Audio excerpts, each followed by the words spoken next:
we've got that first semi-final on the course, the women's intermediate lightweight single sculls race. Team Rowing Regatta Championships. You're joining us with the first AB semi-final of the day, and this is the women's intermediate lightweight single sculls. In this race, you probably saw the list of competitors that we've got. We've got in lane 1 Reading, in lane 2 Reading Bailey Tate, in lane 3 Aberdeen, in lane 4 Cambridge, in lane 5 we've got the University of Arts, and in lane number 6 we've got Cardiff. So Carol, first AB semi-final of the day. How do you think these ladies would have been feeling up there on the start? Well, I'm sure they're delighted to have been into the AB semi-finals and not make the minor finals later on. But they'll have been up early this morning, they'll have had their preparation, and then they'll have been up in the start. They'll have had plenty of time to get up in the start, just sitting there, just going through their race plan, just thinking what they need to do to get into the A final. Because the first 3 into the A final, the others into the B final. So it'll be interesting to see how they compose themselves just to get around that. They'll have seen how they progress through from the time trials, so they'll have had an idea there, so they'll know whether they need to go out hard and fast or whether it's maybe save some for the later parts of the race. Yeah, and you talked about them all being up very early this morning. Remember, we're riding with lightweight scullers at the moment, so another element to all of these scullers preparations. They have a weigh-in that takes place from, I think something like 5:45 or something silly this morning. All of them would have been up, making sure that they're of the correct weight, or under 59 kilos I think it is here at BUCS for a lightweight single sculler. So all of these ladies will weigh 59 kilos or less in their single sculls. And tricky. Very tricky. You want to be as close to that weight as possible, because you don't want to be too light. You want to be bang on the weight if you can be. And most of these scullers will have been up very, very early, done their weigh in, and then gone and had breakfast. But the balance is to have the right breakfast, because you know that you won't be racing shortly afterwards. You don't want anything that's going to be too heavy in the stomach. It will make you feel bad during your race, so which is tricky, considering a lot of them will have been starved trying to get down to that weight. So a lot of them sit above that weight during the winter to make sure, and the weight is a little bit higher in the winter actually for lightweight races, so they have a little bit more leeway, and so being able to come down to this racing weight in the summer, a lot of them are or on around weight, otherwise they wouldn't be racing lightweight. It's not a dramatic drop. I will stress, well, you're talking about dramatic drop, this will be a managed drop. This will be a managed drop over quite a few months to get them close to that weight. They shouldn't be losing lots of weight just for the race, because that's not good. It's sort of a managed drop over 3 or 4 months just to get down to racing weight for the summer months when you need to be lighter. Yeah, and it's good to stress that it's all, we want to encourage everyone to be safe and only racing sensibly and managed, and only Speak if it's... to dietitians, do it with the help of your coaches. There's lots of help out there if you're planning on being a lightweight. It's never something I've had to worry about, but it's... Me neither, Carol.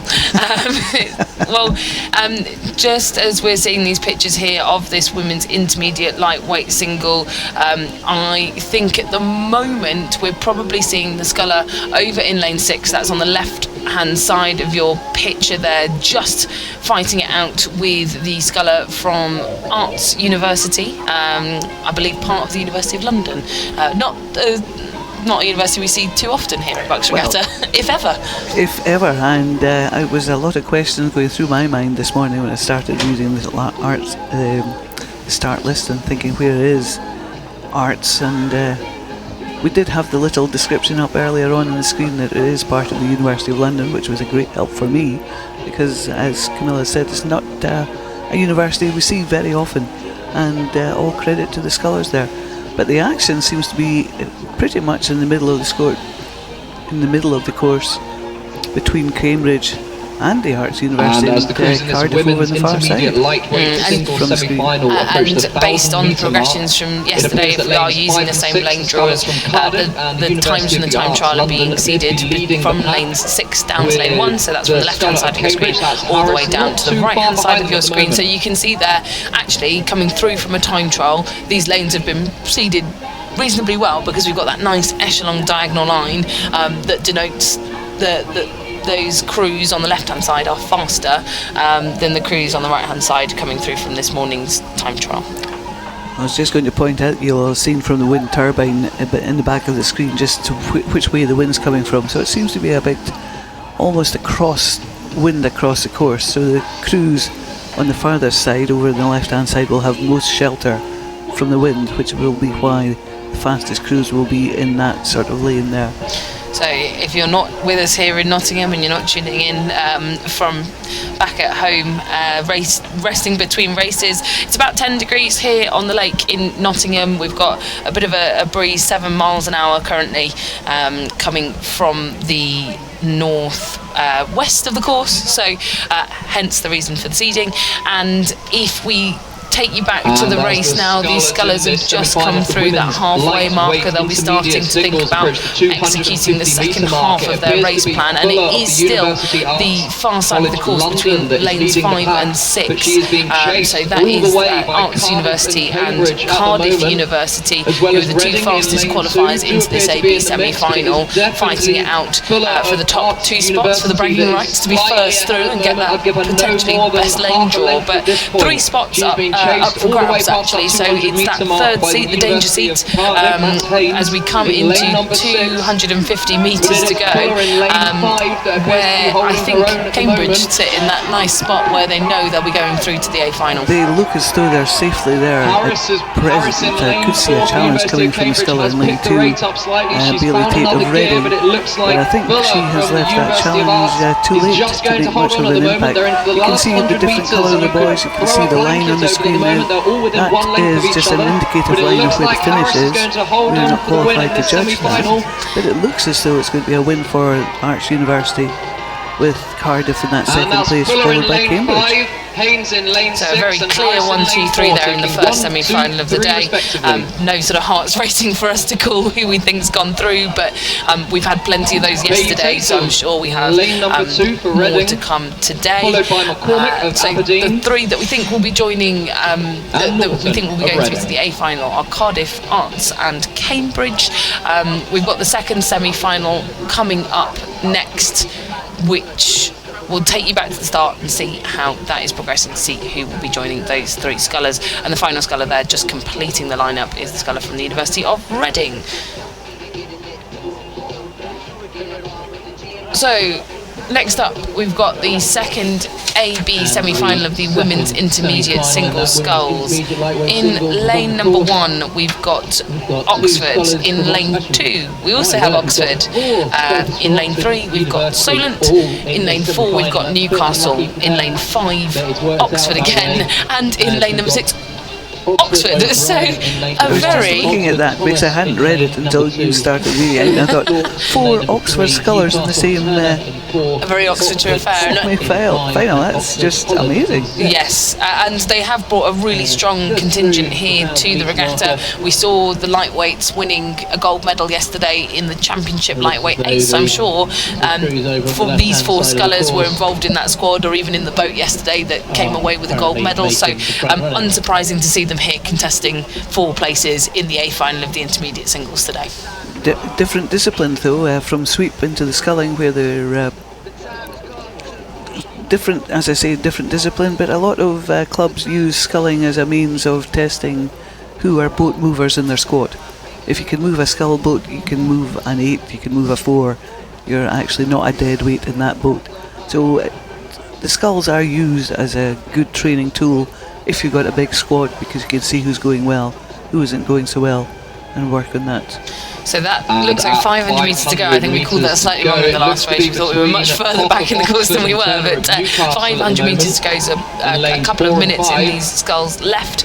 And if we pan back to that bird's eye view, I think it's actually the sculler in lane 5 making the best of it at the moment, which is Hoff of Oxford University, not to be confused with all of the other Oxford University scullers in this race. But again, we see all the action going on in those far lanes on the left hand side of your screen. She's just ahead at the moment of the other sculler from Oxford, Holland.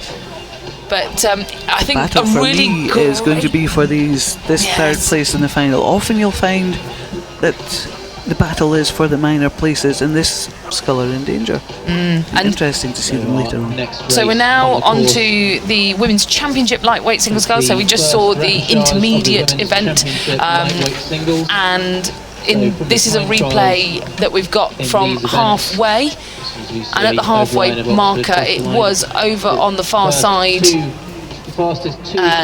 Nottingham's Gillybanks, Lisa Gillybanks, that's the name I recognise. She's been competing here for a number of years for Nottingham in the lightweight category. She was ahead of Oxford's Watts, so the Oxford sculler taking on the challenge of championship, and then as they passed the 750 metre mark, it looks I think probably the challenge coming from further over. Laura MacDonald of Edinburgh University, she raced a couple of times yesterday actually, and there you can see Laura in the near side of your picture as we go through 500 metres to go. Very, very clear 1, 2, 3. The sculler from Robert Gordon just dropping back, and we've got only 2 to the A final. So Laura MacDonald is now having to try and press herself up ahead of Oxford University to get herself into those crucial qualifying positions. That's why there's been a big move made in that last few hundred metres. Laura MacDonald certainly lifted it. She's looking much more feisty than she was when we saw her in the time trial earlier. I think she had seen the time trial and just thought, well, I'll make it through the repechage, and took a relaxed attitude there. But she's now having to work really hard in this repechage to take one of those 2 places in the final. It looks to me as though Gillybanks of Nottingham is leading, and then there's this battle between Watts and MacDonald for that second place in the final. And MacDonald really, you can see if you look at these 2 scullers side by side, there's not much to choose between them in rating, so it's all going to be about boat movement here, and as lightweights they all weigh the same, as we've just discussed. All of them will be right on weight, so it really does come down to technique in these final few 100 metres. Gillybank on the far side has not quite, I think, started her sprint, but maybe now she just took a quick look to her right and saw that there was a big contest going on, and she's in danger of being caught by the race behind her. So 2 spots to go through as we go through 200 metres to go. I can't call it right now, Carol. I cannot call it because Watts has seen what MacDonald was trying to do, and she's upped her rating actually. She is starting to really motor on and overlap. If anyone's in danger, I think it's now Gillybanks of Nottingham. She's cruised through the most of this 2,000 metre race. Reply to this challenge. This is really tight stuff. This is going to be really, really close. And where is MacDonald of Edinburgh? I think she's just dropped back with the speed that Oxford's managed to claim. Oxford is starting to pull over in front. You talked about that, her maybe overhauling Gillybanks, and she managed to do that. That was so tight. That was incredible from Watts of Oxford University to come through Gillybanks at that pace on her home water. She's going to have to watch out for that sprint in the final, because now you know that that's a tactic. I think it'll be interesting to see if that's replicated again later on today. But fantastic race there. Shame for Laura MacDonald of Edinburgh missing out there, because she did put a good stint in. But did put a big push in, but you know, sometimes you just it doesn't work out. So we're now recapping with the 1,000 metres of the second semi-final of that Women's Championship lightweight event. We've got Imperial in 3, Nottingham in 4, Durham in 5 and Leicester in 6. So that was the 1,000 metre rundown that you can see there. And it was Camilla Plum of Leicester out in front, but being chased by yet another Nottingham sculler. The depth that Nottingham have in the women's lightweight squads is just phenomenal, amazing. Isn't it? And yet again, 2 into the final, and 3 people contesting those 2 places. So makes for really exciting spectating when you've got three scullers going head to head just to get these places in the final. It's still the Leicester sculler out in front, but then great fight between Nottingham and IC for the second place. And wow, this is going to be something else. Yeah, it is. And Camilla Plum, a very accomplished single sculler on the lightweight side. I'm used to see her racing under Peterborough colours, now studying at the University of Leicester. It's wonderful to see new faces here at BUCS who have commenced their studies or are taking further studies and able to compete here under the universities and colleges banner. But look at that, Camilla Plum really striking hard there as they come into the final 500 metres, and with only 2 places through, we just saw what happened in the last race. The comfortable leader got closed down by a really fast race for second, and I could see the same happening here because Imperial is really not letting Nottingham go. Oh, absolutely not, because you can't relax, you can't get free water or open water between you and another sculler. You have to hang on to the coattails, and then if you've got contact, it's much easier to make a move to come through a boat.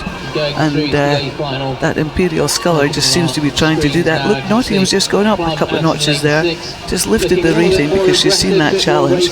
And do you know what, if I was to look at those two scullers side by side, Imperial College on the left and Nottingham in the middle of your picture there, you can see the hang that the Imperial sculler's got right out at the catch. Nice straight arms, really levering with everything she's got. And the Nottingham sculler just bending her arms ever so slightly, taking everything in the upper body, which, if you think about rowing as a deadlift turned on its side, you really want to be hanging and using every bit that you've got. And I think if you look at those two side by side and you look at the arms, you can really see the difference. Well, and then a coaching tip that one of my coaches shared with me was you don't carry shopping bags with bent arms. No. So you want the straight arms for the maximum strength. And yeah, good point there, Camilla. So still looks to me as though Camilla Plum's safely out in front there. This battle's still going on for that second place in the final. I don't know which way it's going to go. Nottingham at the moment, just a little bit of a higher stroke rating, just a little bit punchier, and actually on the flat water, when there's not tough conditions to deal with, could get her through, but it will be expending a lot of energy for her. They've got another final later on today, so that could really cost her, but probably better to be in the final than out of it. So if she's got to spend that extra energy doing what she's doing, then I think she's going to go ahead. And Imperial now just starting to drop back, despite that beautiful hang that the sculler's got from Imperial and Miss England. I think it's now into the red buoys, which signifies 100 metres to go. That's about 10 strokes if you count them down at home. And although there's still overlap between Imperial and Nottingham, it's going to be a win here in the AB semi-final for Camilla Plum of Leicester, ahead of Nottingham's Thompson, and then Imperial College unfortunately missing out, but a really gutsy race there from England of Imperial. Oh, absolutely, she gave it. She tried very hard there. On to the next. We have got a catch up now for our first of the 8 side-by-side here today. Men's Championship lightweightings. 2 crews progressed through from the time trial from that event. Those 2 crews were Newcastle University and Oxford University. Newcastle picked up a gold in the lightweight 4s yesterday, and Oxford picked up a bronze. We look now, we can see the repechage coming through. They're just coming up to the 1,000 metre. So we are actually live now with the Championship lightweight 8s, which is such a fun event for me to watch. They're always really, they have really good camaraderie in this event. So it's University of London out in front there on the far side. Next to them we have the lane 5. boat from Cambridge, Oxford in lane 3, Newcastle in 2, and Bournemouth in lane number 1. And you can just see Newcastle there on the left of your screen. Such depth in lightweight men's rowing, and surprising actually to see the University of London leading them out at this point in time. I was quite surprised myself, and yeah, I think Newcastle may be aiming to have a sprint for the finish there. It's lovely to watch. 4 of these boats going into the A final. So it's, I suppose, if you know that you're going to be safely into the A final, you don't really have to work too hard. Maybe save a bit of energy for that A final later on, because I think it's from the screen, it's maybe Bournemouth who are trailing the rest of the pack there. Yeah, I think it is Bournemouth, and if you can look across the field, look, London are probably overrating the rest of the pack, maybe just wanting to get that mental advantage by being first through into the final. As we say, we know that Newcastle are a really strong side, and it's surprising to see them as far back on London as they are currently. I think, come the final, we'll see a much tighter race between all of these boats. Oxford, of course, winners of the lightweight university boat race for the first time on a tideway this year. We saw them do really well in the fours yesterday. All 3 of these crews actually had really good lightweight men's fours yesterday. So absolutely. The quality is there. 4 to go through. I think we're pretty certain in saying who we're going to be seeing later on today. But as it stands at the moment, it's the University of London on the right-hand side of your picture, Newcastle on the left, and Oxford in the middle for the top 3. Newcastle have just picked it up in that last few sentences you were talking there, Camilla. I think they're starting to make a move on the University of London. I think they may have sat through the race quite happy to just get a position in the final, and then I think maybe they decided that actually let's go and see what we can do, and I think that's what they're doing in this last And as London meters of this race. 200-metre marker, Interesting. I don't know whether they wanted to try and practice their sprint, or and actually from behind here you can still see that they are no way for lightweights up in the lofty heights of 40 strokes a minute plus that we'd expect them to be at in these final few metres. But the University of London still, as I say, overrating. They've kept this really bouncy pace the whole way down. Maybe they're going through the race plan. Maybe they are, and it's a good opportunity to do that actually, because 2 crews have gone through directly from the time trial.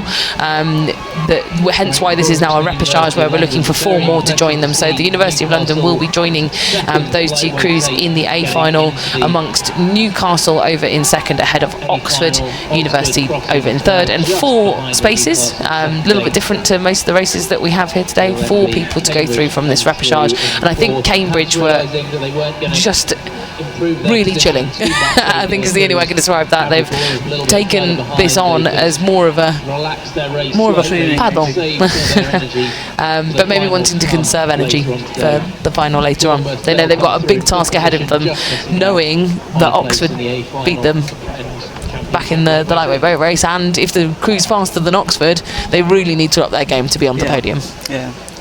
So that's Bournemouth. Bournemouth just going through the line there, and sadly they won't make the final later on, but we will see these other 4 crews later on, and I'm sure, as Camilla has said, they will be doing different things in the final later on. I'm sure they'll have different game plans to execute. They'll have had a chat with their coaches, because the coaches will no doubt have been following that race, looking at what the other crews can do, looking where their strengths are, where their weaknesses are, and we'll have a full debrief for the 8s prior to the final.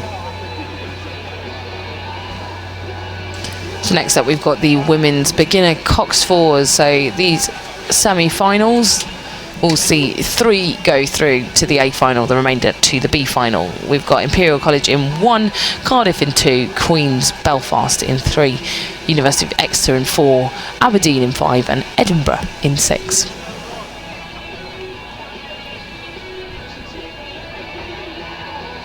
And scenes at the start there as we come off the blocks with these women's beginner coxed fours.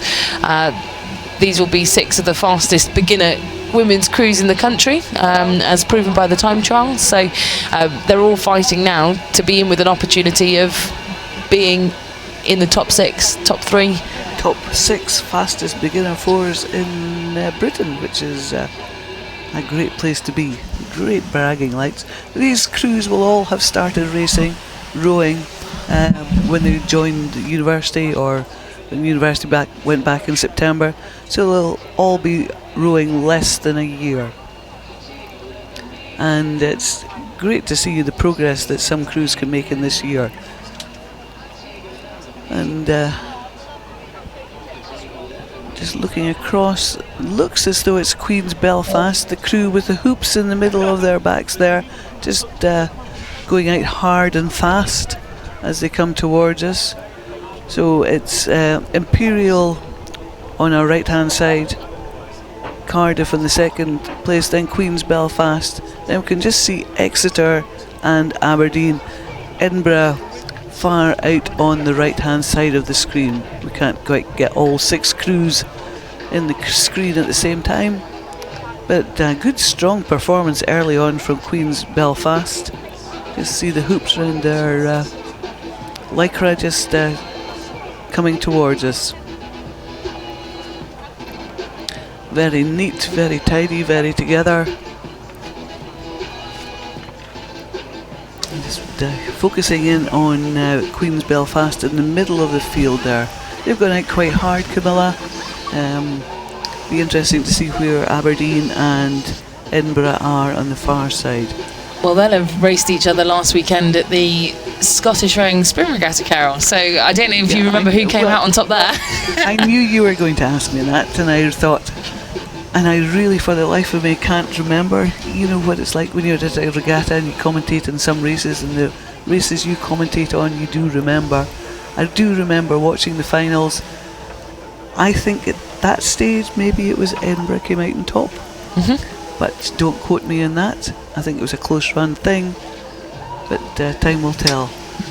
But 4 crews here are looking quite close together. Belfast, Exeter, Aberdeen and Edinburgh. Yeah, it's a shame we can't see Edinburgh in the picture at the moment, so Aberdeen's just going out of sight there, out of shot on the left. Exeter now furthest left on your screens. Queen's Belfast there in the middle in the white lycras with the stripe through the middle. So actually I think Edinburgh must be so far ahead we can't even see them. That was my assumption. I think Imperial are starting to make a move coming back there on Queen's Belfast, mark now, just as they come towards us. Yeah, Imperial actually have been really persistent, and we can there just about see the crew from the University of Edinburgh. Wow, what a lead in this semi-final. They have absolutely stormed it. So lots of clear water between Edinburgh and the rest of the field, but only 2 spaces between these 4 crews you can see fighting it out behind them. Imperial, Queen's Belfast, Exeter and Aberdeen. I think it would be great to hear what the coxes were saying to these crews now, because if you're all in a line, the coxes are really important for information for these crews. Oh, crucial, especially in beginner 4s. The coxes has a fine line to balance between keeping the crews focused, but also getting the adrenaline pumping and telling them what they need to do to pull themselves in front. And sometimes if you get the crew too wind up, technique goes, especially in the beginners 4s, because they're new to racing. They just don't quite have the confidence or the race head to know that, believe in themselves to be able to do it. And sometimes the adrenaline takes over, the rating ramps up, the power goes down, and basically they tend to go backwards if it just goes wrong. At Queen's Belfast 4 there, looking very tidy indeed. Just it was just a fluff stroke there, but they were looking quite powerful as they went. They look very powerful, actually. Really, really strong strokes there from Queen's Belfast, and strength. You know, obviously the strength of the crew means a lot, but I think technique and togetherness actually accounts for a lot more in the beginner racing. 9 months of rowing experience, the crews that are more together, and I think probably seen here by the University of Edinburgh crew. That's why they are just that much faster than the rest of the crews in this semi-final, and I think just that bit more relaxed. Look at their body movements, you can see, and they've been very generous to wear their nice light blue all-in-ones because it makes them very easy to spot for us, but their body movements just move so well together that means that there's no disruption to the boat. I was going to say that whoever's been coaching them, beginners coaches, and I think it's Megan Hunter, she's done a great job of actually getting them to move their bodies together, because they are very synchronised, and as you said, that makes for a very smooth run on the boat. And Megan's been coaching covering both the women's and men's side for the beginner rowers at Edinburgh. So she's had a monumental task, 2 very big squads to manage, and she's done an incredible job here. And you can just see how much water they've managed to put them to between themselves and Aberdeen at this point, sitting in second. Great to see new talent coming through for Aberdeen University. Well, interestingly, yes, most of these rowers from Aberdeen come from nowhere. Most of them are from a novice background and have been building up over the last few years, and so there's a good squad there developing very nicely indeed. So great to see them racing so well. It's a great performance from Edinburgh, good push there from Aberdeen, 3 going into the A final, the rest at the B final. And we're now just starting to see all of these crews separate out, and I do think that can be down to endurance and getting a little bit tired sometimes. Those crews that are putting a push earlier on in the race just start to drop off, and now we're just seeing what the baseline cruising speed is of each of these beginner 4s. Edinburgh have stayed very relaxed, no need for a sprint from them into these closing stages. Aberdeen are continuing to keep the rate up, but I don't know whether their Cox is saying to them that they're probably not going to catch Edinburgh, so maybe keep a little bit in the tank, who knows. They might just want to practice a sprint because it will be one of the opportunities that they get to do this. And it's actually Exeter who are sitting in that 3rd spot at the moment. Yes, I was just going to say that so aren't going to do too much now to cement their third place. So that's going to be going to say something about a sprint towards the line.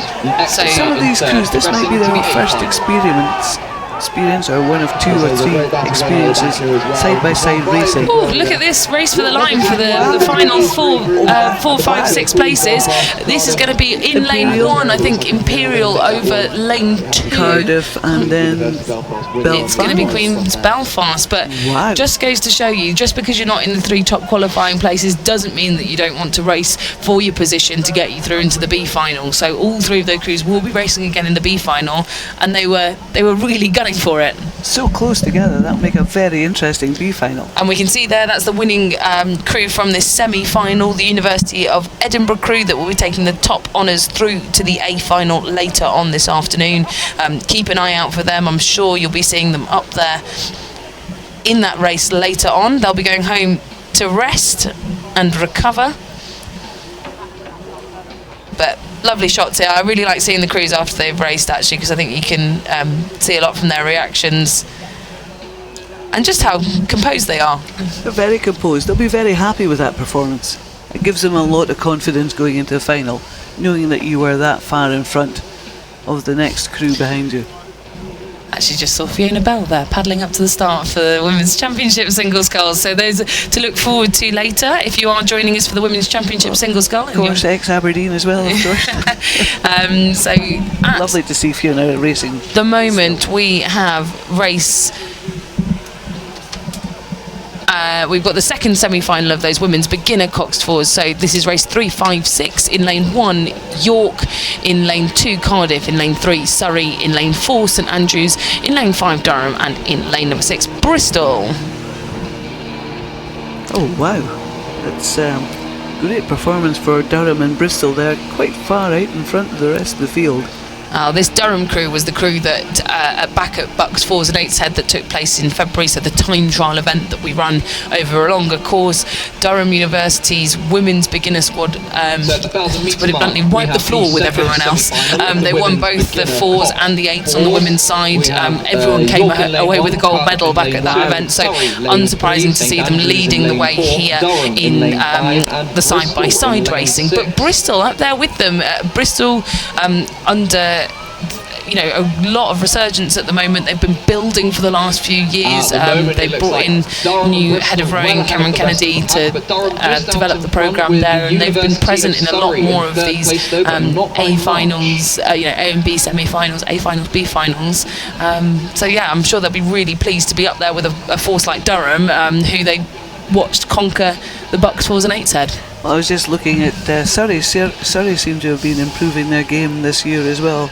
Appearing in lots of the finals, appearing well up in the field in some of the time trials, producing some very nice crews. So Surrey have obviously had maybe not a change, but just a refocus of their coaching team, and or maybe just crews who respond better to the coaching. It's, you know, a combination of everything that somehow you get a resurgence in crews, and sometimes you get one successful crew which makes the whole club successful because they see success, they see what they need to do to become successful, and then just follow suit. So you get a successful crew which can raise the game for the rest of the club. So, yeah, and I think that's something that Bristol and Surrey, as you say, clubs that have been building on that success. Durham, very successful in the past, and have always had a very strong beginners programme that feeds a lot of people into the senior team. They're in the northeast of England, but they sit almost a length up on Bristol now. They've managed to just put a little bit more distance in that last 500 metres between themselves and Bristol, and with 500 metres to go, Bristol clinging on to that overlap for second space, but they've left a lot of water between themselves and the rest of the pack to fight for third. I was just looking at that camera shot, the previous camera shot, we saw the big gap, but we're now focusing on the two crews leading this semi-final. Durham, very nicely schooled for their Bristol, very tidy. I think maybe the kit that Bristol are wearing just makes them look very together. White long sleeves just shows these arms going out together, the bodies going together. And here we have this might be quite interesting for the fight for third again. Well, it's often the place that's most contested. It's Surrey, to my mind, it's Surrey at present. Surrey at present, but we've also got, here on the left-hand side of our picture, that is York University just wanting to get involved, and I think York to be in the A final of beginner women's fours would be a real achievement. It would be absolutely fantastic to see them sit there. Surrey had lots of success yesterday on the men's side of the beginner events. Can they replicate it? Can they get their women into the A finals as well? So their men won gold yesterday in this same event. So lots to live up to. Lots to live up to, indeed. So Durham, they're just trying to drop and shake the likes of the University of Bristol coming into the line, but Durham, I think we talk about that lever that propels the boat, and on this flat water you can just really see that they've got the leverage there. And I think they've got that connection, you know, that sort of blade go in, the legs go on. They just seem to be managing just to get that just a bit better than some of the other crews. So they have managed to put a little bit of clean water in between themselves and Bristol just to make it that bit more comfortable for this win in the semi-final to get them through to the A final for medals later on today. Bristol over the line in second, and let's have a look to see what we're going to have waiting for us. So there are winners in the A final. From these two crews, Bristol and Durham. Wow, that is a big gap. So the fight for third, and I think that is in lane number 3. That is Surrey beating St Andrews University, and then it's going to be York. So Surrey do get themselves into that A final for this women's beginner Coxed 4 event, to try and replicate what their beginner men did yesterday. And finally that's Cardiff University. Interestingly, Cardiff will have 2 beginners 4s in the B final because they've got a beginners 4 from the previous heat. They do, so it's very strong for Cardiff too. That's quite very impressive. strong. They had a women's intermediate quad yesterday that got a bronze medal, I believe, so Cardiff already picked up a couple of bits of metalware yesterday. Well, it's so good to see them getting. They'll be fighting against each other. 2 crews into an A or B final. I think is a real achievement. I think so. Absolutely. Strength and depth. So that was Surrey, Durham, and Bristol all progressing through to the A final of women's beginner Cox 4s. Remember, we are an opinion here. The official results are actually available at rowresults.co.uk/BUCS19. That's rowresults.co.uk/BUCS19, and it will be the results of all of the races here today posted on there. And they are posted live as they happen, so there's no lag, no delay. You see them as fast as we do here. That's the course. And so, on to now the women's beginner quadruple sculls, not to be confused with the fours. So, in lane 1, Swansea. In lane 2, Birmingham. In lane 3, Surrey. Lane 4, Plymouth. Lane 5, Newcastle. And lane number 6, Durham University. So, let's talk about the difference between beginner rowing and beginner sculling, because for those of you that are just tuning in today to watch perhaps one of your friends and family who's racing here for the first time in a beginner event, and you're confused between whether they were in the last race or this race. These guys are all sculling. They've got one blade in each hand, Carol, and the rowers before us just had one blade in both of their hands. So talk us through the differences here between the boats and yeah, it's one blade in each hand sounds really complicated, but it means that both hands do the same things at the same time, which is quite easy really if you think about it. One blade in two hands, one hand is doing something of turning the blade round, which is feathering it so it goes flat along the surface, or squaring, but it has to go in through the water, and the other hand is the one used for pulling it through the water. So there's a bit of differences to do there, and sometimes it's easier to teach sculling, sometimes it's easier to teach sweep, depends. Some clubs are stronger on the sweep side, some clubs are stronger on the sculling side. I'm really delighted to see women's beginner quads, because I think it's a great way to start. We had a great debate in commentary just during the time trials as to whether it was easier to teach sculling or teach sweeping, which is what we call if you've only got one blade in hand.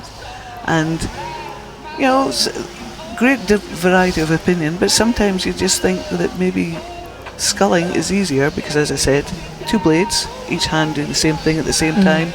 Is that easier? Maybe a bit more stable as well, because you've got the control of both sets of balance in your hands, whereas with one you've only got one side of the boat to balance. So to bring you back to this race, we've just gone through 500 metres to go here, and it's Durham University again in this women's beginners event, currently leading the charge by Clearwater. I feel like a broken record sometimes, but testament to Ellie Hizzett's team. She is the lead beginner coach at Durham University, and they had a fantastic BUCS head that we've already talked about, and to see them leading in both the quad and the four, doesn't matter whether it's sweep or sculling, because they've conquered both. Absolutely, yeah. So they're currently in that leading place that will get. Sorry, we were at the 1,000 metre marker there, so only halfway. I was jumping 500 metres ahead, and next to them, lo and behold, it's Surrey again. Actually, so great to see it translating between events, that we've got Durham University, Surrey again, all really strong in these beginner events. Well, I was also thinking that they must have a lot of women starting rowing in the sport, which is great. Starting rowing, starting sculling, just engaging in the sport, because to have enough of a squad to have a four and a quad, and just wondering if they teach both sweeping and sculling at the same time. So on the left of the picture there, you can see Swansea, which we just cut away from there, over from Wales, and Birmingham as well, who are just having a little bit of trouble with their steering there. You can see on the right hand side, but so tricky. That's something actually we didn't talk about with the difference between the fours and the quads. We didn't. The fours have a cox that steers and commands them. These quads, it's just the four athletes in the boat, and one of them steers, which is a beginner to learn 9 months worth of rowing, but then also for your coach to say, well, actually you've got to learn how to steer as well, and you've got a wire on your foot that dictates what the rudder's doing. It's very, very tricky. But not only does the cox steer, the cox makes the calls, tells them, the crew, how they're doing, what to do next, where they are in relation to everybody else. So sometimes in a quad, the steers person takes on that role. Sometimes it's somebody else in the boat taking on that role, and that's a difficult one to call. So there's a lot of roles to be taken on in a boat without a cox. I was just noting there, actually, there's going to be somebody doing a lot of calling in that Surrey boat and that Plymouth boat that are side by side. So it's top three through here. Durham University, I think, as they scull away into the distance, it's pretty comfortable to say that I think they're going to take one of those places. Now, the fight is on for second and third. Surrey and Plymouth both battling head for head. I think it was just about Surrey, but Plymouth may be starting to come through now. But Newcastle on the far hand side of your screen there in the blue over on the right with the stars on their blades. I think they're still in close contention. It's a hard one to call. Birmingham had a bit of wobble with their steering there. We're now getting an overhead shot. Stunning performance from Durham. They've got as much a lead as the four had in the previous heat, and a lot of clear water. Gives them lots of confidence going into the final, knowing that they are that far in front. And they can see exactly what's happening behind them, and they can see how far back the rest of the crews are. And from here it's looking as though Plymouth, there is still overlap with Newcastle. I thought Newcastle had dropped off pace a bit more than that, but it's Plymouth. And from the screen, if you're watching the screen, that is a comfortable margin. If I'd been sitting in that boat, I would be very, very happy indeed. And you might just be able to hear on the sound effects on our cameras that the Durham cheering squad are there in force to will on their beginner rowers. Great to see support for all levels of the club, and here is that fight between Plymouth and Surrey, and I think it is Plymouth now that are starting to stretch out ahead of the crew from Surrey, but also Birmingham now starting to take on Newcastle in the final fight for the line, but it's going to be Surrey University ahead of the crew, sorry, Plymouth ahead of Surrey, and then really close there, Birmingham just crossing the line in front of Newcastle. And then the final crew we will be able to see will be the University of Swansea. So that was the first of the semi-finals for this women's beginner quads event. So 3 crews through, and there again we see the crew from Durham University. The Plymouth crew delighted with that performance. See the punch in the air there. Just really, really happy to finish second place to such a strong Durham crew. Oh, and when you've been in a side-by-side fight like that, to know that you've got that in you for the final, that you can rely on that sprint to be able to overhaul someone like Surrey, they'll be really, really pleased that they can execute that, and hoping that they can do that again in the final. So we're back now to the second of our semi-finals in the women's beginner quads event. So we'll be able to see who will be joining Durham, Plymouth and Surrey. And to give you a bit of a roll call as to who we've got in this event, this is race 358. In lane 1, Queen's Belfast. In lane 2, Portsmouth. In lane 3, Edinburgh. In lane 4, Loughborough. In lane 5, Reading. And in lane number 6, Leeds. So a little bit tighter in this one, Carol. Yeah, indeed it is, which makes for good racing. Good showing from Queen's Belfast there in the front of our screen in the yellow boat. Just going on very well. Leeds over the far side. Taking Reading with them, leading the field, and then we have Edinburgh and... No, it isn't Edinburgh, it is... I think we've Edinburgh and Loughborough there. Edinburgh and Loughborough. Edinburgh on the near side in the middle of your screen there, and Loughborough on the far side, and then Portsmouth just in... Yeah, Portsmouth there just in focus at the front of your screen. So Leeds currently leading, but do we think that they've got just over a length at this point in time? Is there a chance that Queen's Belfast could reel that back in with 750 metres to go? Oh, possibly. The big problem for Queen's Belfast is that they're over there, one side of the course. Leeds are right over the other side of the course. Very hard to gauge where you are in relation. The course is laid out with buoys. The buoys are lined up so that they should be level across the course, so you can use the buoy line as a guide as to where you are. But it's really quite hard to do when you're multitasking, steering and looking, and only one person should be looking outside the boat, and that's the steers person. The rest of the crew should be focused within the boat. And so yeah, it's going to be a difficult one. Yeah, I don't know about the finish. Some of these Belfast crews have been renowned in the past for having very, very strong finishes, really very strong last 500s.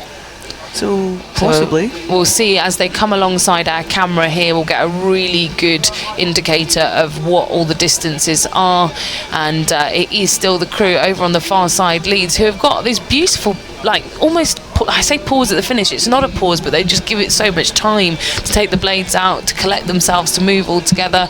They're ahead of Reading, that you can see there in the yellow boat just in the middle of your picture, and then the other yellow boat, probably wasn't a very good descriptor there, the other yellow boat in third, that is Queen's Belfast. So these three crews just starting to establish themselves as the three leading crews to go through to the A final, but Edinburgh plugging the gap there.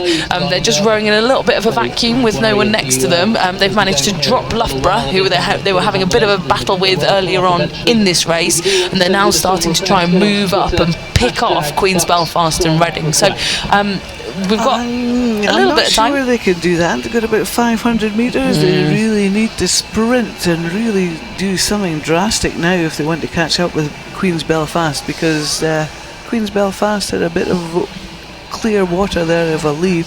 But as you say, it's Leeds and then Reading, and then over on this side we have Belfast, and then, as you said, Edinburgh just in front of the other two crews, but behind the first three crews.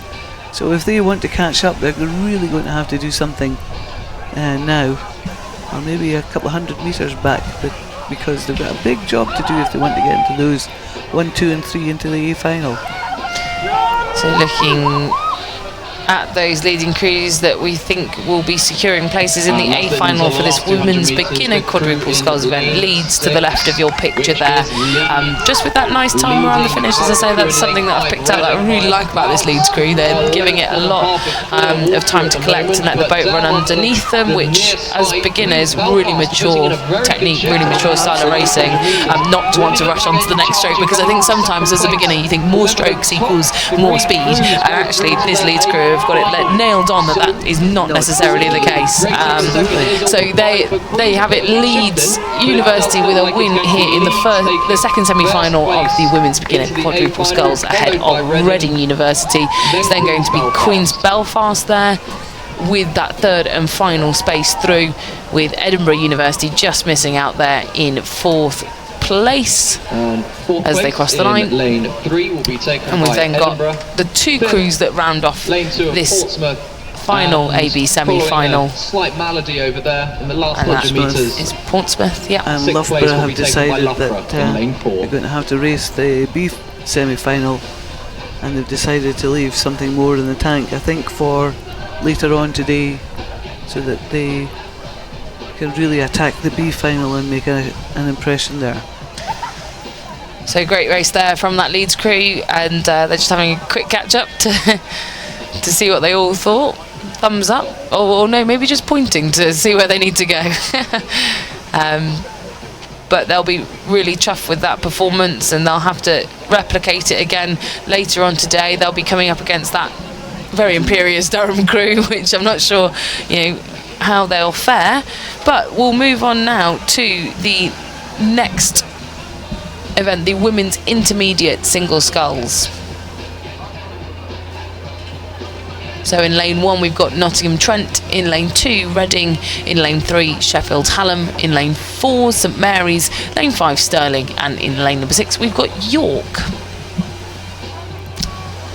So single sculls, Carol, can be a bit of a mixed bag when it comes to how spread or how close the field is. Everything tends to spread out through the middle of the race, and then it all closes right back up again for the closing stages. So at halfway, to have a tight race going on for second, third and fourth, actually, if we look at lane 2 there, the sculler from Reading University also up there in the mix at halfway. We could be on for an interesting scrap to see who's the final qualifier here. Oh, absolutely, because as you know, it's some scullers go out hard and fast and rely on being in front and just manage to coast on. Some have a slower start and then just rely on strength to pull them through the middle part of the course and then have a strong finish. So yes, it's interesting when you've got a very tight middle of the field in the middle of the course to figure out which way it's going to go. And Lewis there, you can just see her, that's Lewis of Reading in lane number 2, second from the left of your screen, was just having a couple of glances over. She knows she's in the hot seat there, that's the fourth space, that doesn't take you through to the A final, and she knows that she's within touching distance of both Stirling. York is is well out in front at this point in time, but I think the Reading sculler knows that she is able to catch up both St Mary's and Stirling, who currently sit in second and third. Even a couple of lengths in a single really easily made up with that change of boat speed, Carol. Well, maybe for you, but I was never that fast in a single. It can change rapidly in a single.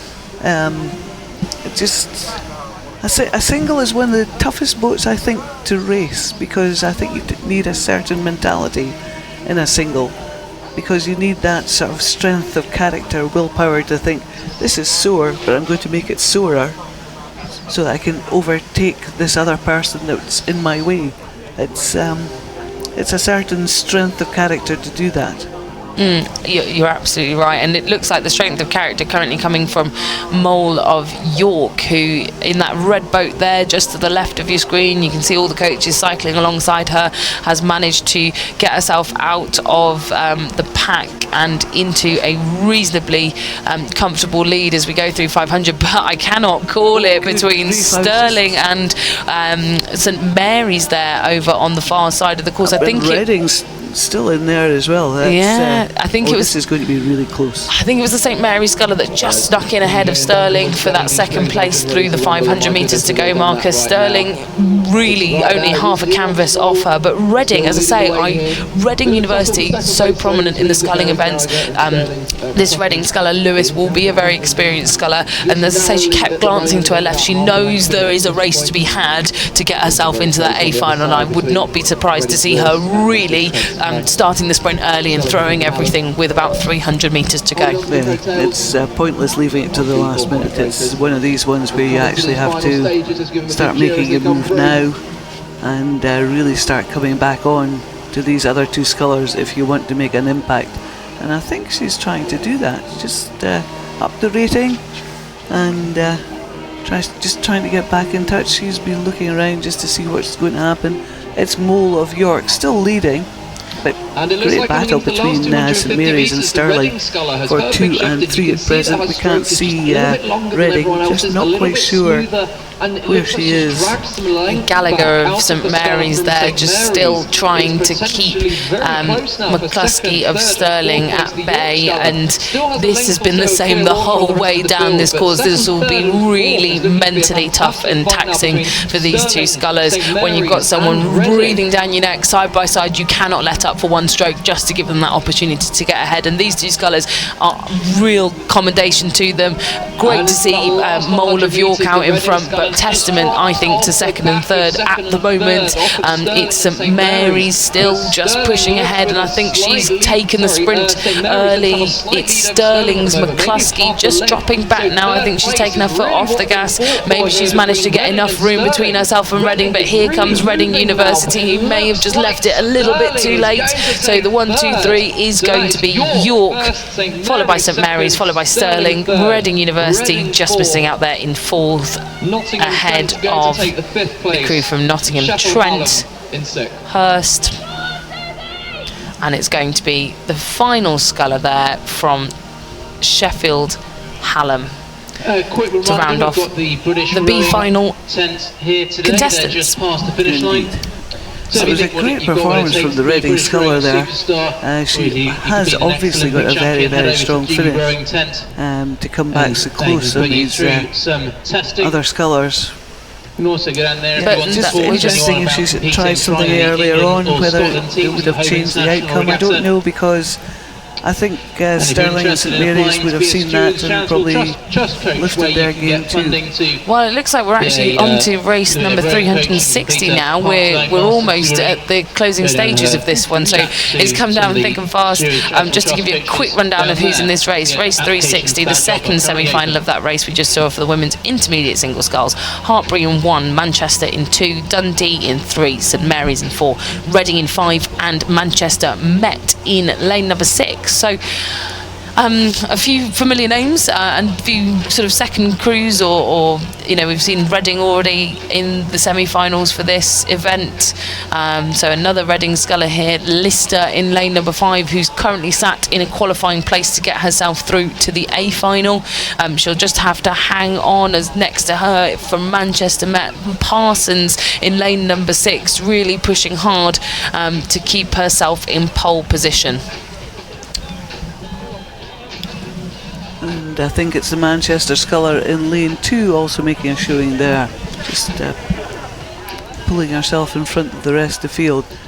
And then it's Hartpury, Dundee and St Mary's. So with 500 metres to go now, so less than a couple of minutes or so for these scullers. There's still overlap between Manchester Met and Reading. Manchester Met out in front by about 3/4 of a length over the sculler from Reading, and indeed you are right, Carol, it is Manchester University's Barellen Kendall that sits in third, that very important third space. We just saw Reading miss out, leaving the sprint too late in the previous race, and we want to see who will be joining the top 3 scullers from the previous semi-final. So it's all quite spread actually. We talked about how it can be quite a tale of two halves really in single sculls. It's either very, very close or quite spread. But it's not really a tale of two halves, it's more just like a spread. Just a spread. And it's no big split in any of the pack anywhere. It's just a spread of scullers across the course. Oh, interesting. I think actually lane 5, that's the Reading sculler now, just wanting to see whether she can take on Parsons from Manchester Met to get herself into the lead. I think Manchester Met just keeping it nice and relaxed. She's starting to raise the rating now. The hands around the back turn just started to spin up that little bit quicker. I think she knows that Reading really wants that lead into the A final to get that mental advantage as they go hunting for the medals this afternoon, but it is still the advantage with Manchester Met over in lane number 6. Oh, it certainly is. Sometimes we're talking about mind games and sculling. Sometimes if you're feeling good as a sculler and you know you're going to get through to the final, you have a wee pop at who's in the lead, just to give them a bit of a scare, just to unsettle them, to see what happens. And sometimes that works, sometimes it doesn't.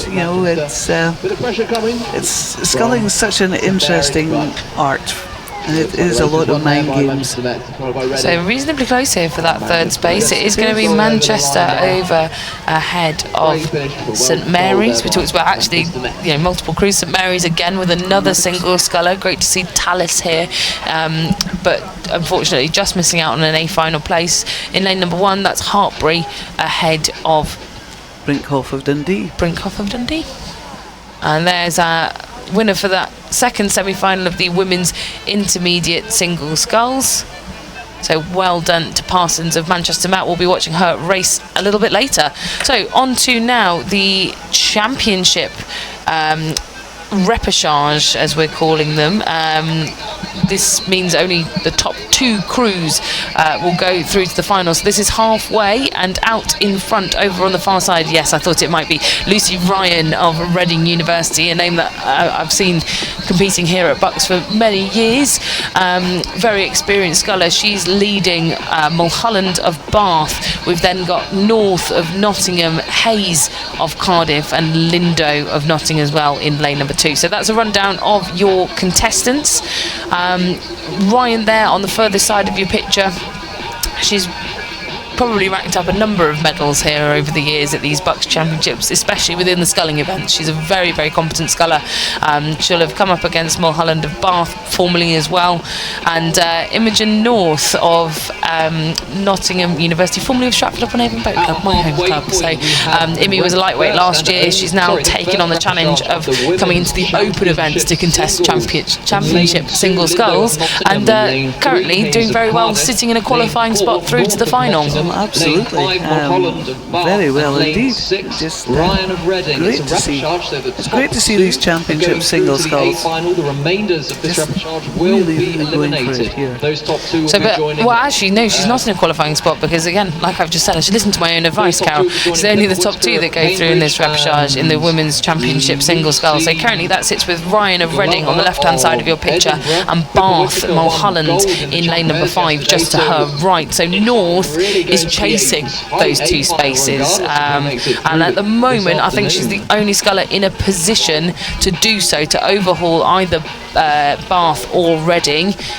She's maybe got just over a length to try and catch up as we move towards 500 metres to go. 3 very experienced scullers here. They will have watched each other race, they will have heard of each other racing, they will have seen footage of each other racing, so they will know how other people race and what's in their race plan and what can be expected or maybe not expected, because people change race plans all the time, so they're not following or try and follow roughly the same plan, but sometimes they change things just to mix it up. So she will have a vague idea of what's going to happen, but she has got her work cut out, because with this experience in the field, it's very hard to catch every napping and sneak up on them, especially with very experienced scullers in front of you. No, and I am almost certain that Lucy Ryan of Reading University will know the exact amount of energy she needs to expend to get herself over the line in first position. She'll have really good control of Mulholland that she'll be able to see out the right-hand corner of her eye, and she's going to give it just enough boat to think that she's got time to catch up, but also I think enough comfort to be able to keep herself in the lead. So Mulholland there just trying to overhaul Ryan, but you can just see the stroke rate there of Lucy Ryan on the left-hand side of the screen. She is well in control. That must be, only tickling 30 strokes a minute, if that, which is really quite low in these conditions. Talking about it being quite low, it's enough. Yeah, it's enough to stay in front. Well, potentially even lower, actually. I'd maybe even call that. I think Mulholland just picked it up there. Look. Yeah. But as I say, with Ryan's current stroke rate, I think she's doing exactly the right amount of work to be able to keep herself in that top spot.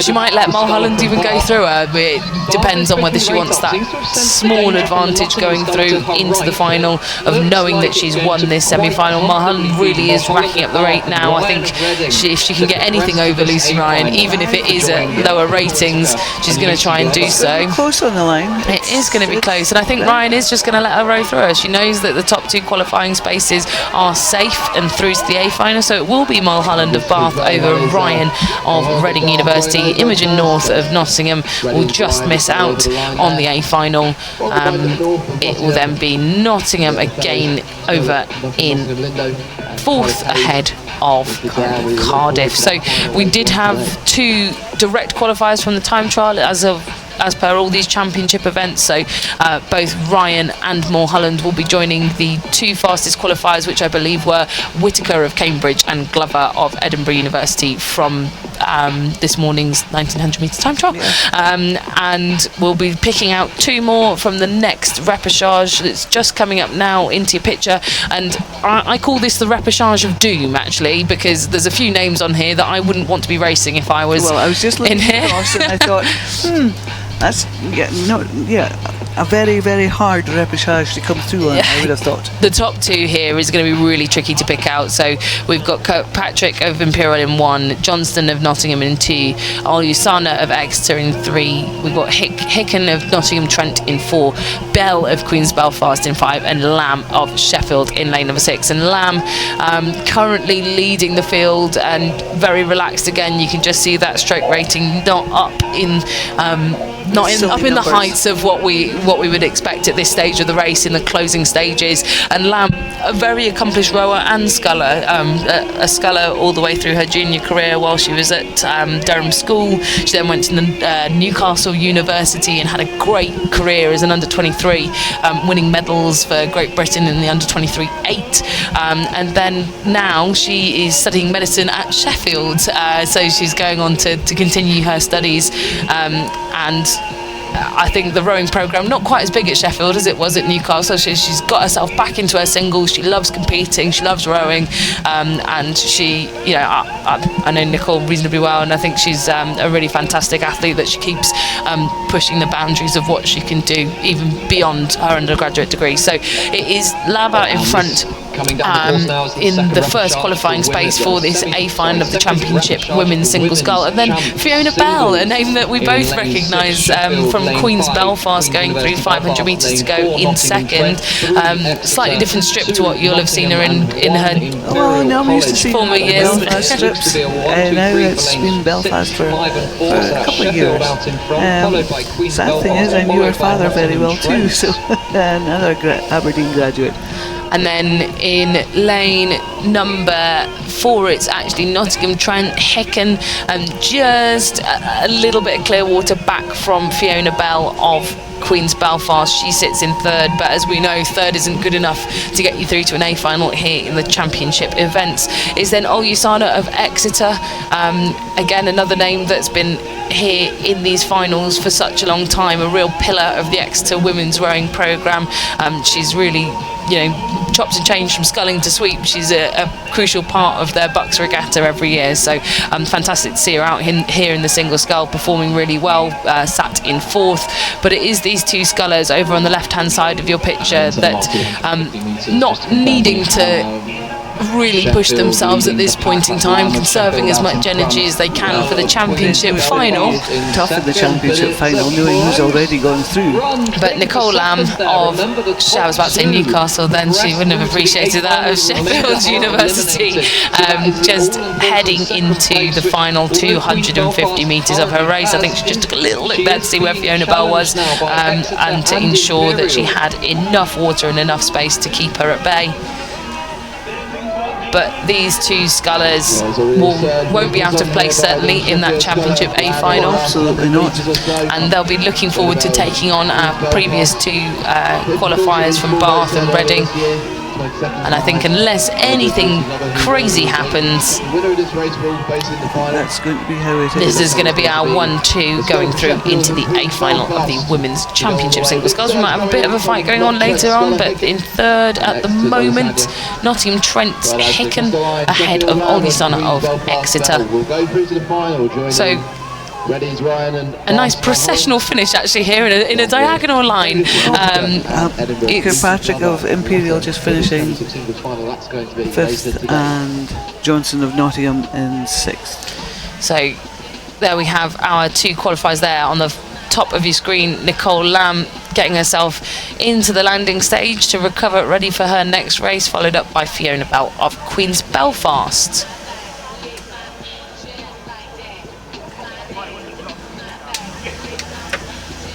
So next up we have the men's intermediate doubles A-B semi-finals. We'll be cutting to that straight away now, so you can see all quite tight here in this first semi-final. In lane 1, UE, the University of the West of England. In lane 2, Bristol. In lane 3, Plymouth. In lane 4, Strathclyde. In lane 5, we've got UE again, and in lane 6 we've got Durham. Now, it's a pretty tight field actually here in this men's intermediate double semi-final, and top 3 crews again. We're back to intermediate events, the top 3 crews qualifying through to our A final with a chance to compete for the medals. It's a good performance from UE there, very distinctive colours, bright red, very easy to spot across a 2-kilometre course, and they seem to be overhauling the Durham boat on their outside there. Just as they come towards us or come past us, not much in it there, I would say. No, not much in it at all. And actually, I've just spotted that Durham crew not actually racing in the Durham University light crew. And I know James Vogel, who's sat in the stroke seat of that Durham crew, did race for the University Club last year. And I think at the moment they must be representing a college crew. So interesting to see there that they're up at the head of this field along with UE in the top 2 spots. Then all quite tight. We've got that Strathclyde University double there in the middle of your picture in the infamous polka dot lycra suits, and that is Mr. Simpson of Strathclyde. He was competing in the A final of the championship singles event yesterday, and he only learned to row just last year, so great to see him up there, maybe getting himself into another A final again for this afternoon. Hopefully. So you can see for yourselves that fantastic fight on the left-hand side of your picture there. UE, I think, just starting to move through the Durham University crew just to the left of them. Then in the middle of the pack, Strathclyde University just in third at the moment, well, but I think Bristol are up there too. Yeah, Bristol. lane 2, Bristol, and then also sandwiched in the middle of them, we've got Plymouth as well, just wanting to make sure that they're sandwiched in the action, ready for the sprint, because you've got to be in it to win it, Carol. Oh, absolutely. You don't want to be hanging back in this. These gentlemen have gone through the time trial. The fastest 12 boats in the time trial earlier are now racing in front of us for the AB semi-finals. The fastest 3 in this heat going through to the A final, and we'll meet the fastest 3 from the next heat. And it's a really great performance from that UE double there. Just really increasing that lead as they come past us, and it's UE leading Durham, and still that battle on between Bristol and Strathclyde. Strathclyde seem to have the better of the battle at the moment, with Bristol in 4th, then Plymouth, and we've just got the other UE double just coming past us now. So if anything, I think it's going to be the fight for third here, Carol, to get through to the A final. That's the last feel place. like we've said this before. The top 2 crews having their own small ding dong at the lead of this race. UE currently just managing to push themselves ahead of the crew from Durham University, but for third I think Bristol have just really started to charge, and if you look at them coming up alongside Plymouth now, I don't know whether they're going to have enough time to catch this crew from Strathclyde University, but a really impressive final few hundred metres here from the crew from Bristol. But you were talking about the fight for third place. I think there's a fight going on there for the first place between UE and Durham, I think there both of them have decided that they're going to sprint for the line. I thought UE had the better of it. Durham are coming back on them. UE are having to fight hard to fight them off. There's a charge coming on there from Strathclyde University. Plymouth have picked up their rating now. They've pulled themselves in front of Bristol. This is going to be a charge for the line. UE now seem to have the better of it over the Durham double. Oh wow, and Strathclyde have actually pulled themselves right up. Yeah, almost overlapping with Durham. So the 1, 2, 3 is going to be UE over Durham over Strathclyde. Plymouth just rolling over the line there. They threw everything at that to try and get themselves back into contention. Bristol looks so frustrated because we called it, didn't we? They'd just started to ramp up, and I think they've just called it a little bit wrong with their tactics and planning for that sprint. Maybe left it a bit late, so they might have even had more of the tank, and that's why they're so frustrated. You can see them there, look, just having a word with one another. The other UE double just to their left as well. They put a lot into it, these rows. They've trained most of the year to come here. This is one of the first regattas of the season, the first time they get to really showcase what they've done and what they've done all the hard winter training for, and that's what it looks like when sometimes it doesn't go quite right. So we're through 1,000 metres now. This is another Strathclyde double, actually, in fact, leading this field. You'll have just not leading this field, hadn't spotted all the crews to their left, but just to give you a rundown: lane 1, University of Manchester; lane 2, Strathclyde; lane 3, Reading; lane 4, Reading; lane 5, Hartpury; and lane 6, Reading. So, ladies, interesting how the time trial spits these things out, isn't it? It comes out of the time trial, and it's funny how you often get crews from the same club side by side, and they probably have raced each other lots and lots of times. But this is results from the time trial, and this is where they've been placed, so we'll just have to get on with it. Just a shot of the Strathclyde University double there, and just an overhead shot of how the field is panning out. It's Reading over in the far left, leading Hartbury, and then a good battle there between the two Reading crews in lanes 3 and 4, and then Strathclyde and Manchester having their own tussle over there on the right hand side. I think this is maybe, we've talked about a lot of battles for third, the best battle for third we've maybe seen all day yet. So Reading versus Reading, those two crews. On the left of your picture there we've got Reading Few, and in the right hand side of the picture you've got Pitt. So this is going to be extraordinary to see who will take that third and final spot through to the A final, Carol. I think it's been decided. Well, It's maybe just half a length at 500 metres to go.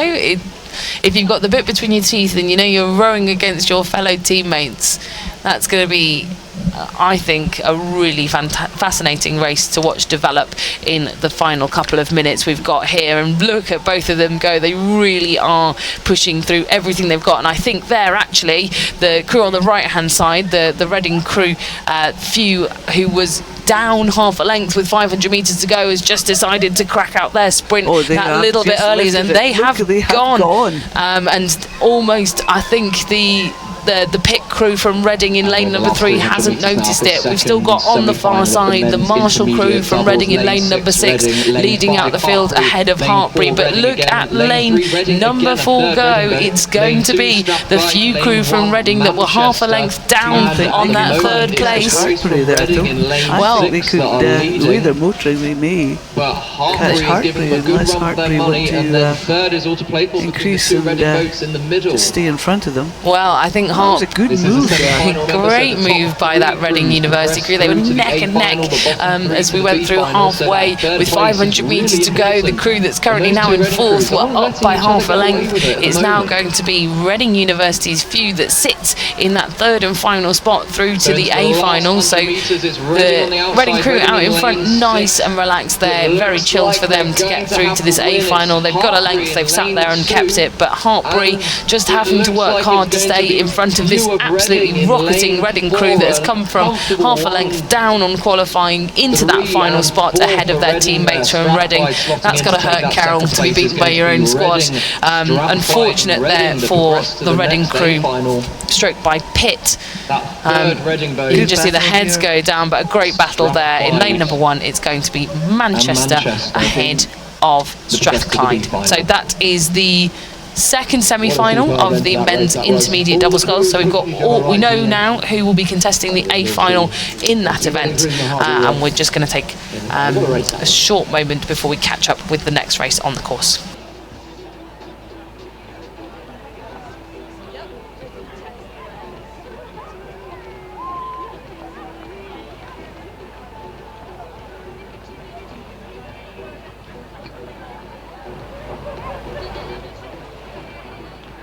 Will I go back up there? And so we're back. Okay with you? Yep, fine, baby. Up now with the Women's Championship lightweight coxless fours. Good installation.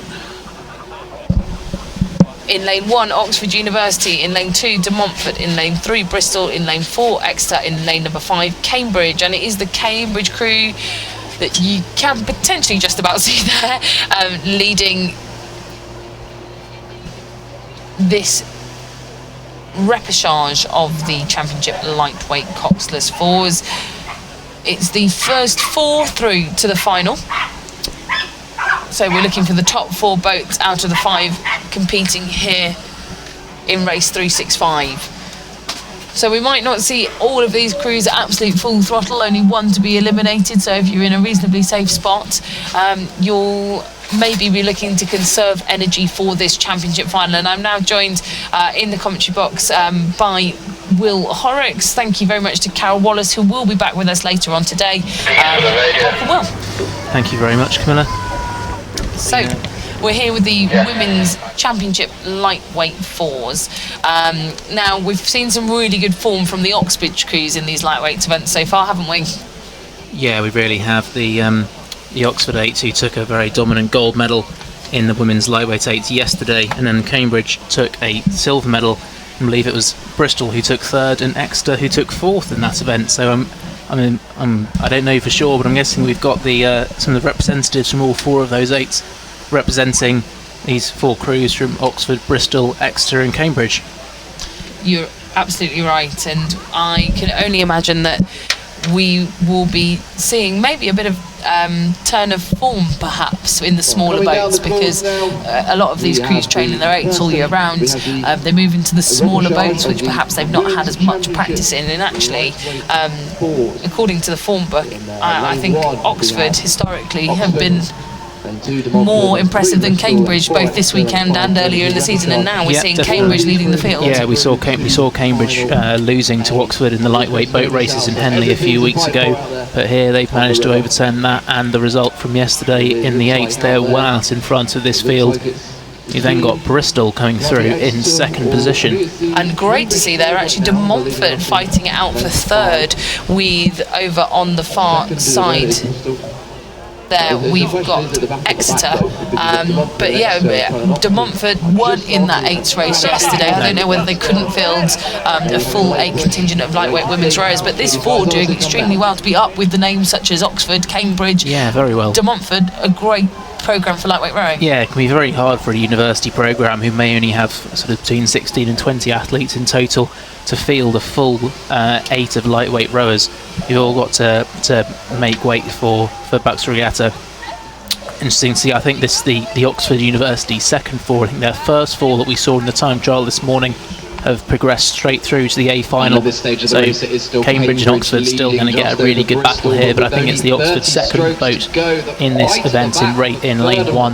They're the ones currently looking on the outside, trying to get into that top 4, but I'm not sure they're going to quite have enough speed as we get into the last 200 metres. And I think that even if they did try and increase their speed, a lot of the crews up in front of them have been conserving energy for quite a long time.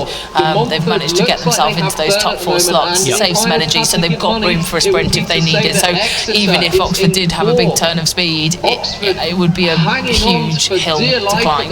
Yeah, very, very tough. You can see the crews here, they seem fairly happy just to control the last 100 metres. They know there's not a massive incentive for them to go all out.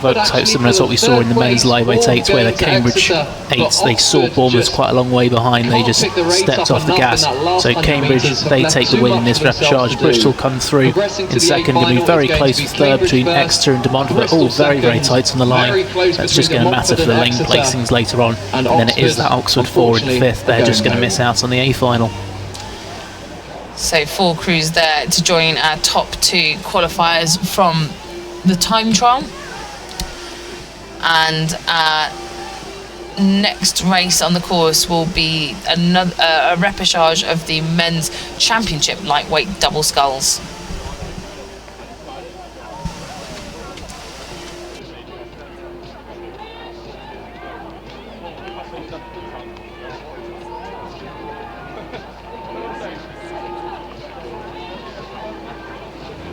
So the men's championship lightweight double sculls, first repechage, lane 2 Oxford University, lane 3 Bristol, lane 4 Surrey, lane 5 Glasgow, and lane number 6 Newcastle University. So a really competitive event historically. The men's championship lightweight double, we'll see Edinburgh University later on in this event, who have won this event back to back now at least 4 or 5 years in a row. So they won't be competing in these repechages. They got through in the top 2 direct from the time trial. So these guys have got a really interesting challenge to try and overhaul Edinburgh 5-year streak in this event. Yeah, and I think it's going to be a tough one to beat, because we saw that Edinburgh crew, James Temple and Dale Flockhart, they picked up a 1-2 in the lightweight singles yesterday in the championship event. So I think it's going to be quite hard to get a combination that's able to best them. We can see now as we come up towards 500 metres to go over on the far side of the course in lane number 6, it's Newcastle University out in front of this one. And that's actually a crew containing James Stevenson. His sister actually did row for. Apologies. So anyway, the Newcastle crew now out in front ahead of the crew from Glasgow University. And then Surrey sitting in third position at the moment. Excellent hats that they've got on there, great unison going on, both in the boats and in the clothing as well. And Surrey in third at the moment, just trying to stay hold of them as well, but Because of course in this, only the 2 top crews go through to final A, so sorry, need to... Great shot there, we can see all of our leading competitors in this repechage of the men's lightweight double. Oxford, Newcastle right at the back of the screen, Glasgow and Surrey. Surrey the ones currently looking like they're going to just miss out on a place in the A final there in third, and it's their top 2. See those high-vis caps in the Glasgow crew, so they're very easy to spot.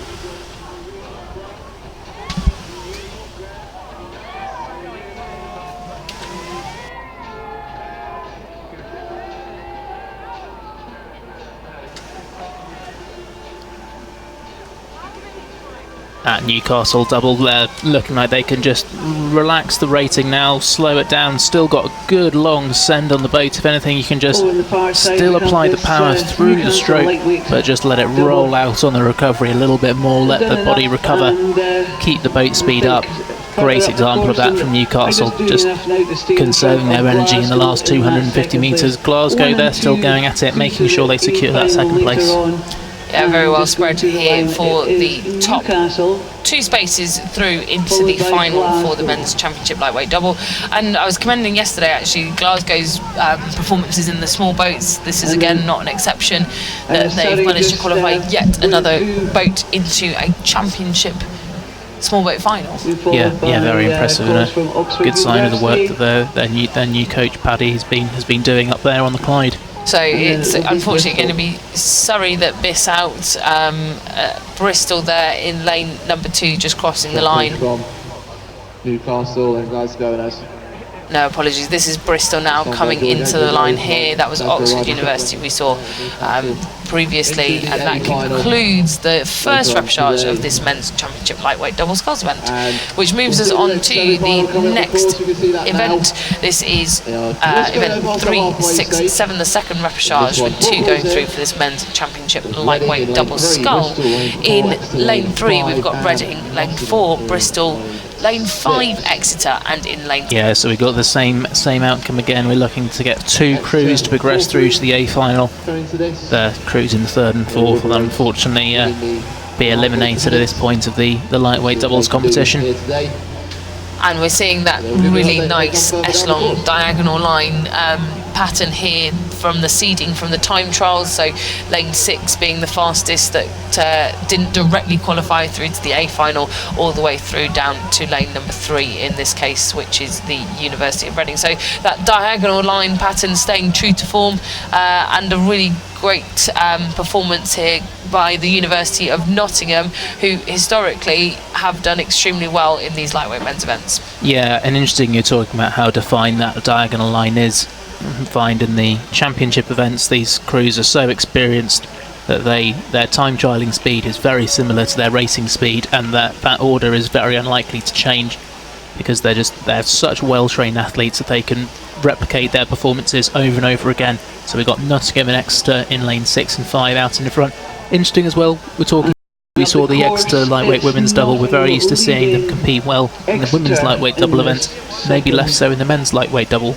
No, you're absolutely right. I can't remember when I last saw an Exeter University men's lightweight crew making a championship final. I could be misremembering, and apologies if you're an Exeter University fan and I've miscalled that, but really fantastic to see them in the small boats here, getting themselves into position to qualify for the A final to win some medals in the men's championship lightweight double sculls event. The top 2 crews here, again, looking very comfortable. We've seen some really impressive leads actually developing in all of these semi-finals today. We've not had too many of those close semi-finals that we saw yesterday, which is, again, they're quite fun to commentate on those close ones, but very nerve-wracking for the people actually in the race. It's probably slightly better for our blood pressure actually. But we were getting a little bit antsy yesterday as all those amazing finals were coming down. But we've got the finals later in these championship events. We've got those top crews that qualified automatically in the top 2 places. I'm sure we're going to see some really tight racing into the last 100 metres then for both Nottingham and Exeter. I don't think either of them are going to be really challenged. Nottingham got a good couple of lengths lead over Exeter in second place. Exeter in turn, they've got about 3 or 4 lengths over Bristol, who are in third. And I think we're going to have the Reading crew coming through in 4th position in lane number 3. Strong finish there from Nottingham and Yeah, Exeter. Reading just coming into your screen there, just into the last 20 or so metres of their race. Just stopping a couple of strokes before the line and drifting across. That's going to conclude the men's championship lightweight double sculls repêchages. We're now going on to some of the bigger boats. The next race we've got on is going to be the first semi-final of the men's beginner 8s. That's race number 368. We can see them coming down on the course now. So we've got 6 crews racing here, the first 3 of which will progress through to the A final. Those 6 crews are going from lane 1 on the right hand side of your screen: York, Lancaster, Bath, Warwick, Edinburgh and Surrey. Great to see these 8s off the start. I think it's a real treat to get an 8s race in that first 200 metres, because the noise and the intensity that you get across all of the 8s events, whether it's beginner, intermediate, the championship events, is all the same. You know, you've got the coxes, you've got the athletes, the biggest events that we have here at the championships, and at the moment really difficult to see who's had the best start, but I think actually out in lane number 6 is going to be Surrey. I think we were expecting to be talking a lot about Surrey in this beginner 8s men's categories. They're up against Edinburgh University, who have historically done very well in this event, but it's a tough match. Yes, we've seen both all the way throughout the year, and in yesterday's racing, the Surrey men's beginner squad has been really impressive. So at the BUCS 4s and 8s head in Gloucester, they picked up a win in the 8 and 1st and 3rd in the 4. Then yesterday in the beginner 4s, they picked up 1st and 4th. Really, really dominant performance by their top 4. And when we watched the 8 in the time trial, I sort of had to do a double take. I thought I was looking at a high quality intermediate 8. They look so good for a beginner crew. Just the amount of boat speed that they can generate is really impressive. Yeah, and as we come alongside them here at the 1,000 metre marker, you'll be able to see what Will was talking about. From side on, this crew really do look like a very impressive 8. There is no way, if you saw this crew for the first time, and even somebody that is used to seeing crews out here racing on the water, and if you are a rowing fan, you wouldn't say that this crew has only been rowing for 9 months. Look at them go. Look at the space that they've got. We're only at halfway here on the lake at the National Water Sports Centre, and this Surrey crew have just opened up a phenomenal lead over Edinburgh and the crew from the University of Warwick, which is good to see Warwick up here in the mix in fact, in the beginner events. The whole rest of the field is pretty tightly bunched together. We've got 4 8s fighting in sort of from 2nd through to 5th, so it's going to be quite tight to get those last 2 places in. The only 8 that's just on the outside at the moment is York. You can just see them there. They're sitting just about a length down on that pack in the middle of the field. But you can see Surrey there in the back of your screen with the white, blue and yellow blades. Just looking so impressive. They sort of the pick up around the catch and how they accelerate it with the legs is really something to see. And I know that their coach Sam Tuck, who's been working together with a team at Surrey, has got so much experience with coaching beginner rowers from scratch all the way through to this level, and they have been just so dominant this season. They've been racing up in against rowers with much more experience with them and coming away with wins throughout the year already, and we are only in May, let's not forget. So Surrey, just as you can see there on the left of your picture, rowing away into the distance, leaving everyone else in their wake. But the race between Edinburgh University and Warwick at the moment getting very tasty. Edinburgh on paper, I would say, probably looking the stronger crew, but Edinburgh managed to get two 4s into the A and B finals of the men's beginner 4s yesterday. I think apart from Surrey, they were the only other university to manage to do that. They had 1 in the A final, 1 in the B final, so in terms of that depth, I think they're probably the ones on paper, as you say. But look at that gap that Surrey have opened up. It's about 3 or 4 lengths now. Going through 500 metres to go, it is Edinburgh and Warwick. Very tight for second place, but they just pushed away Lancaster and Bath in lanes 3 and 4. Which just is to give a little bit more of a gap. Which is an important thing to do, bearing in mind there are only 3 qualifying spots through Absolutely. to the A final, so creating that space is really important. Now, I don't know what the coaches have been saying to their crews here. I don't know, what the race plan is for someone like a Surrey who's got all this time. Do they then practice their sprint for later on, or do they take their foot off the gas a little bit and let everyone else creep up towards them? And Edinburgh here in a head-on-head tussle with Warwick, with only about a seat separating them. Do Edinburgh go for the sprint to secure that second place and try and get the better lane through to the final, or do they just kind of row it in at a reasonable pace, keep their speed, maybe let Warwick come through them? What kind of thing do you think we'll be seeing here from Warwick and Edinburgh? I think when you're a beginner, I think you have that competitive streak. You maybe have quite the same amount of sort of racecraft to understand the full situation around you, and I think in terms of race experience as well, you just want to get as much experience as possible, and it's not that often that you get that feeling of having a crew right alongside you and having to push as hard as you can. So I think Edinburgh are going to be sprinting pretty hard. We can see they're going at it pretty aggressively now. We're just waiting to see Warwick come into the right hand side of our shot, but on the left hand side it's Surrey right at the front of this field, looking absolutely dominant. They haven't really sprinted, they've just kept keeping it consistent, and they cruise across the line.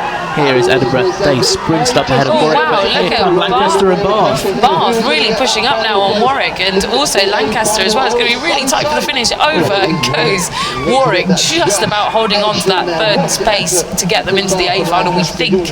But remember, we're not on the line. That is not the official line. We must communicate that to you. But we think, from our opinion, probably Warwick just holding on ahead of Bath and Lancaster. Then York to complete the field. But Surrey there, look, paddling away straight into the dock. There's a bit of psychological pressure going on there, isn't it? You want to make it look like that was absolutely easy. I didn't have to work hard at all. I can just paddle straight into the landing stage. I don't even need to worry about you until the final. I cannot wait to see what that Surrey crew looks like at full tilt in the final, because I don't think we've seen them at their very best yet. I think that was them at cruising speed, them knowing what they needed to do, going through their race plan at a decent race pace. But look at that distance in this replay, but really, really close race here. Yeah, interesting as well, they were pushed slightly in that final of the men's four. It was about a length margin all the way, whereas here they're just miles ahead of the rest of the field. But we can see Edinburgh at the top of your screen in the blue. They're going to come across the line in second place, and then very tight for that third position. So going from the top, we got Warwick, Bath and Lancaster, and it's just about Warwick, we think, on that unofficial yellow line crossing the line, but very tight for that fourth position, just for that lane position for the B final between Bath in the black boat and Lancaster in the white boat. We'll have to wait for the official results to see that one. Oh, that was one of the tightest races we've seen today, and fingers crossed we'll see some more action just like that in the coming hours here at BUCS Regatta on day 2. Now we're on to the second AB semi-final for that men's beginner 8 to see who will be joining Surrey, Edinburgh and Warwick. It's in lane 1 Cardiff, in lane 2 Bristol, in lane 3 Leeds, in lane 4 Nottingham, in lane 5 the University of East Anglia, and in lane 6 Imperial College London. Yeah, so we got the second semi-final of that beginner 8 coming up towards the 1,000 metre marker. Up the course we now have the second. It'll be Imperial and East Anglia over in lane 6 and lane 5. They'll be the fastest from the time trials, and indeed we can see, I think it is that Imperial crew in lane 6, the Tideway based crew. Nottingham in lane 4, University of East Anglia in lane 5 and Imperial in lane 6.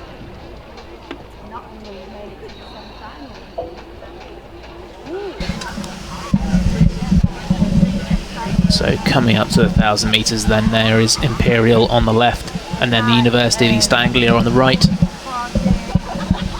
You can see all the coaches in the background cycling alongside their crews. The University of East Anglia have really come here on the men's beginner side, and we saw some of their women's beginners as well doing well today.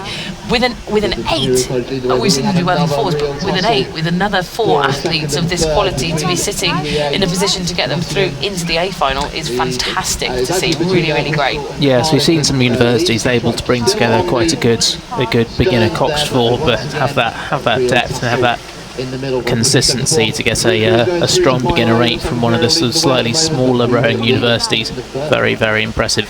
So you got Imperial and East Anglia, but it was pretty tight there in the middle of the field with Nottingham and Leeds.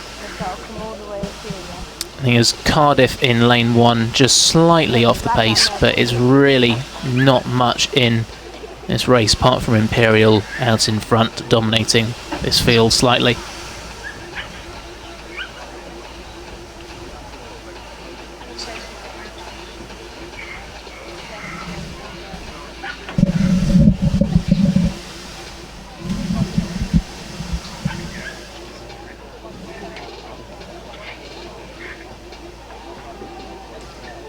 So it is still Imperial College London there on the left of your picture in lane number 6. That is not as dominant as Surrey in the last race, but still with just over a length lead over the rest of the pack.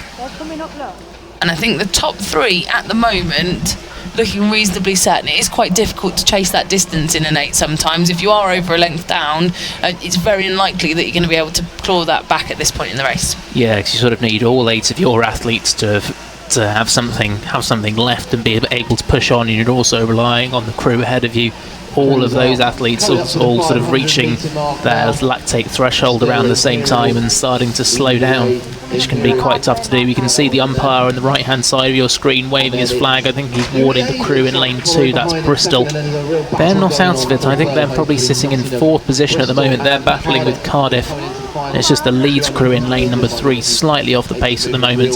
So Bristol and Cardiff over on the right hand side, they're trying to chase up to Nottingham in lane 4 and get that all important third spot, which will put them in place in the A final. Yeah, everyone's obviously here to enjoy themselves, but if you can come away with a little bit of metalware as well here in your first year of racing, that is an added benefit as well. So Bristol will be trying to claw back the distance that Cardiff has put on them as they've come into the final 500 metres. It is a bit of a monumental task for them. They have got a little bit to catch up, but we'll get a better idea as they come into the final 250 metres. Now, I don't think anyone is in a position to be able to catch this Imperial College crew just coming into shot there on the right hand side of your picture over in lane 6. It's then University of East Anglia who still hold just over a length ahead of Cardiff, but Bristol, as you say, will just wanting to get involved here. Nottingham as well, they're in lane number 4. Yeah, I think Nottingham just about holding off the charge from Bristol and Cardiff. You can see Imperial there, maybe not quite as dominant as that Surrey crew, but that's still saying something. Very impressive performance from Imperial. They're able just to relax slightly in the last few strokes. University of East Anglia, they're going to cross the line in 2nd, Nottingham in 3rd, but great race between Cardiff and Bristol at the bottom of the screen, fighting for 4th and 5th. All very tight. I think it was just about Bristol who managed to cross the line ahead of Cardiff, and then we'll have Leeds coming across the line in 6th, which will conclude the semi-finals for the men's beginner 8s. And the next event we're going to bring you will be the 2 repêchages, the men's championship Coxless 4s. Of the men's beginners 8. Well, if those semi-finals are anything to go by, that's going to be an absolute cracker later on. I was just going to say some very good performances for beginners 8s as well. Absolutely wonderful to watch.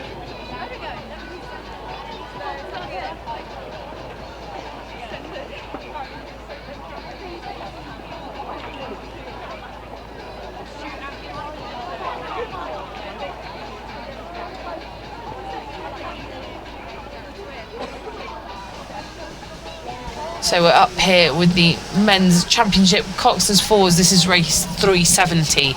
In lane 1 we've got Edinburgh, in lane 2 Imperial, in lane 3 Bristol, in lane 4 Nottingham, in lane 5 Durham, and in lane 6 Oxford Brookes University. And back to the championship events now, where 2 crews have already progressed directly through from the time trial into the A final this afternoon, so they're missing out on this repêchage, but 2 crews to go through from that lineup you can see there on the screen. Yeah, I believe it was the top Oxford Brookes crew in the Newcastle 4 that came 1st and 2nd in the time trial for this event. But we saw Oxford Brookes yesterday dominating the men's 8s. They came first and second in men's championship 8s, the first university ever to get a 1-2 in that event. They also got a 1-2 in the men's intermediate 8s, so it's no surprise to see that even though their first crew has already pre-qualified, their second boat in this men's championship, Coxless 4s, out in front of the field as they come up towards the 1,000 metre marker. And you can see that they've just got that little bit more time and patience than the rest of the crews in this field as they come through halfway, to be able to build that lead and sit there and control the field ahead of this great battle between Nottingham and Durham there. Durham on the far side of your screen, Nottingham on the near side.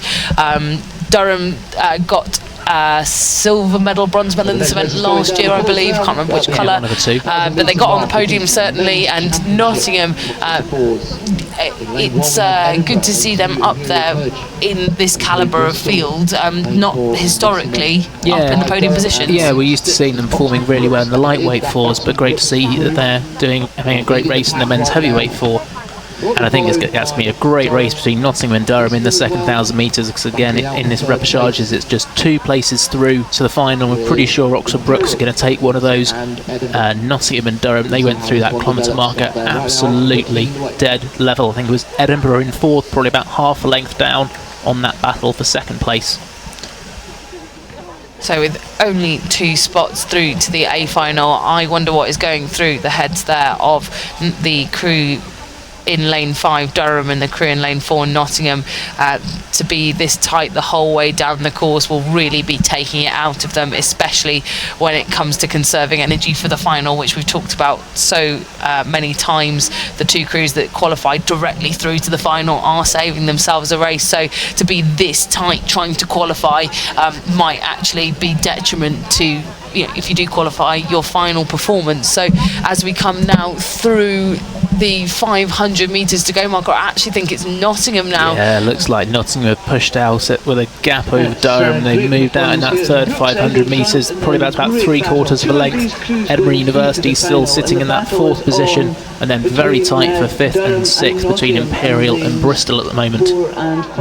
This is going to be one to watch, so if you are tuning in here on the live stream to join us for the men's championship Coxless 4 semi-final, stay with us, because this final slot for the A final of this event is going to be decided in the final 250 metres. It was neck and neck going through the 1,000 metre marker between Durham University and Nottingham University, and now with less than 500 metres to go, Nottingham University with just about 3/4 of a length now over Durham, but Durham deciding that they need to get going if they want to get themselves in with a chance of a medal. And here come Durham, they've upped the rate, they're deciding now is the time to go if they want to catch Nottingham. Nottingham on home water here, they've got the advantage of the home crowd, and we have just passed the billboard that says 250 metres to go. Oxford Brookes there on your left have nothing to worry about, but Nottingham... They've been super chilled. Nottingham's, however, are sprinting hard, and that's bringing them up towards Oxford Brookes. Oxford Brookes have just let that pace drop.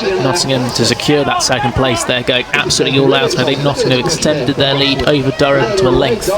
And there, Nottingham University, wow, that really has been very mature racing from them. They just held their patience through that middle 1,000 metre marker and have saved it now for this final sprint to the line, and actually they're going to end up only within half a length of Oxford Brookes. So that was very, very well paced from Oxford Brookes. They knew exactly what they needed to do to take that win. Nottingham taking second, Durham third, Edinburgh fourth, and then just at the end it was Bristol who moved ahead of Imperial.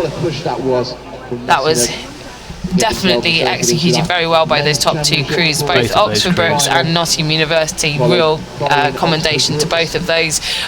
Really impressive to watch, and we'll see them later on in the final. You'll see there Durham University gutted to be missing out, having medalled last year in this event, but that's the way these things happen year on year. Yeah, the margins are so tight in these championship events that if you've got any drop off at all, other universities is going to come through and bite your arm off. So you can't give anyone any leeway in these events. Everyone is here to race as fast as they can, and talking of racing as fast as you can, we've got the second second repechage, of this men's championship Coxless 4 in lane 1 Newcastle, in lane 2 Hartbury, lane 3 UE, lane 4 University of London, lane 5 Cambridge, and lane 6 Imperial College London. And that is Imperial just leading the Cambridge crew there in lane number 5. You'll note the Goldie strip that they're donning for this race. And then in third, I believe it is the UL crew, the University of London, ahead of UE in fourth. And then we can't quite see where Hartbury and Newcastle are. I think that is the bows of the Newcastle crew there. Yes, indeed it is. The Blue Star Blades giving that one away. And all that matters really is who's in those top 2 spots at the moment, really, Will. Yeah, for sure, exactly the same as the last race. We've seen Imperial, just like Oxford Brookes did in the previous race, they opened up a big and commanding lead in the first 1,000 metres. Goldie sitting in that second position. You can see those, the Cambridge crew in second position. You can see those distinctive gold here, not making the A final of Championship Coxless 4s, which is one of those events they'd have targeted at the start of the season. Well, let's not speak too soon, because here we're into the final 250 metres of this Championship Coxless 4s repechage, and the University of London are burying themselves into the water to try and overhaul this Cambridge crew. But Cambridge still just looking that little bit more relaxed. I'm not sure whether they think that they've got this one all sewn up in second place, but it's pulling them all much closer to Imperial College, who sit there at such a low rating to take them towards the line. I think they've got nothing to worry about in terms of their A final qualification spot, but the University of London are just going to fall short, I think, of this challenge to Cambridge. Cambridge will take the second slot through to the A final ahead of the University of London, and then the remaining crews will progress. Yeah, University of the West of England here. Unfortunately, we don't run B finals for the championship events, so it'll be the end of the day's racing for these athletes unless they're competing in one of the other events. Great finish on the line here for 5th and 6th between Hartbury and Newcastle. I think Hartbury might have just snuck that one, but a reminder again, that yellow line is unofficial. Something we talked about, Rob Baker, the Cambridge coach. I did see him cycling alongside that Cambridge crew, just making sure they held on to that second place.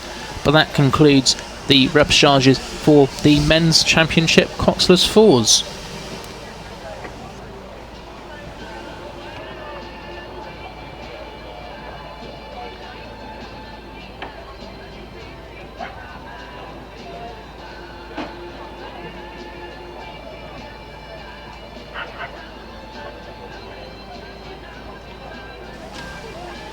So we're moving on now to the semi-finals for the men's intermediate Cox 4s. We've got in the first of those Bristol in 1, Oxford Brookes in 2, Durham in 3, Surrey in 4, St Andrews in 5, and Cambridge in lane 6. The first 3 will go through to the A final, the remainder will go to the B final.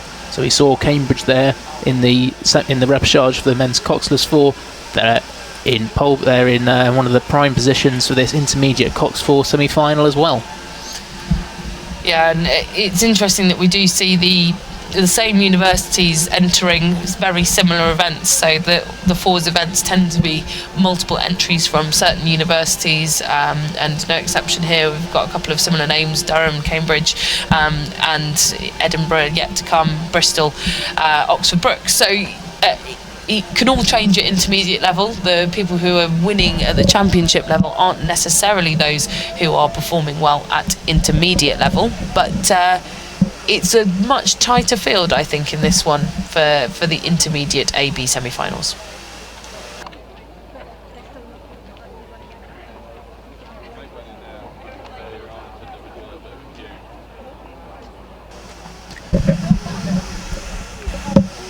Yeah, interesting seeing some of those universities that we're very used to seeing, but St Andrews on the men's side, we saw their fantastic women's pair yesterday taking their first ever BUCS gold medal in the women's intermediate pairs, and great to see that competitiveness sort of bleeding through onto the men's side as well. They've got really strong men's 4. I think they qualified 4th in the time trial for this event. They were looking like they're in a good position to qualify for the final, but it's going to be a really, really tight race here. Just looking at those crews all the way from lane 2 through to lane 5, really, really tight. Yeah, I think Oxford Brookes actually are making the best out of that middle of the pack race. Oxford Brookes there, just second from the right of your picture.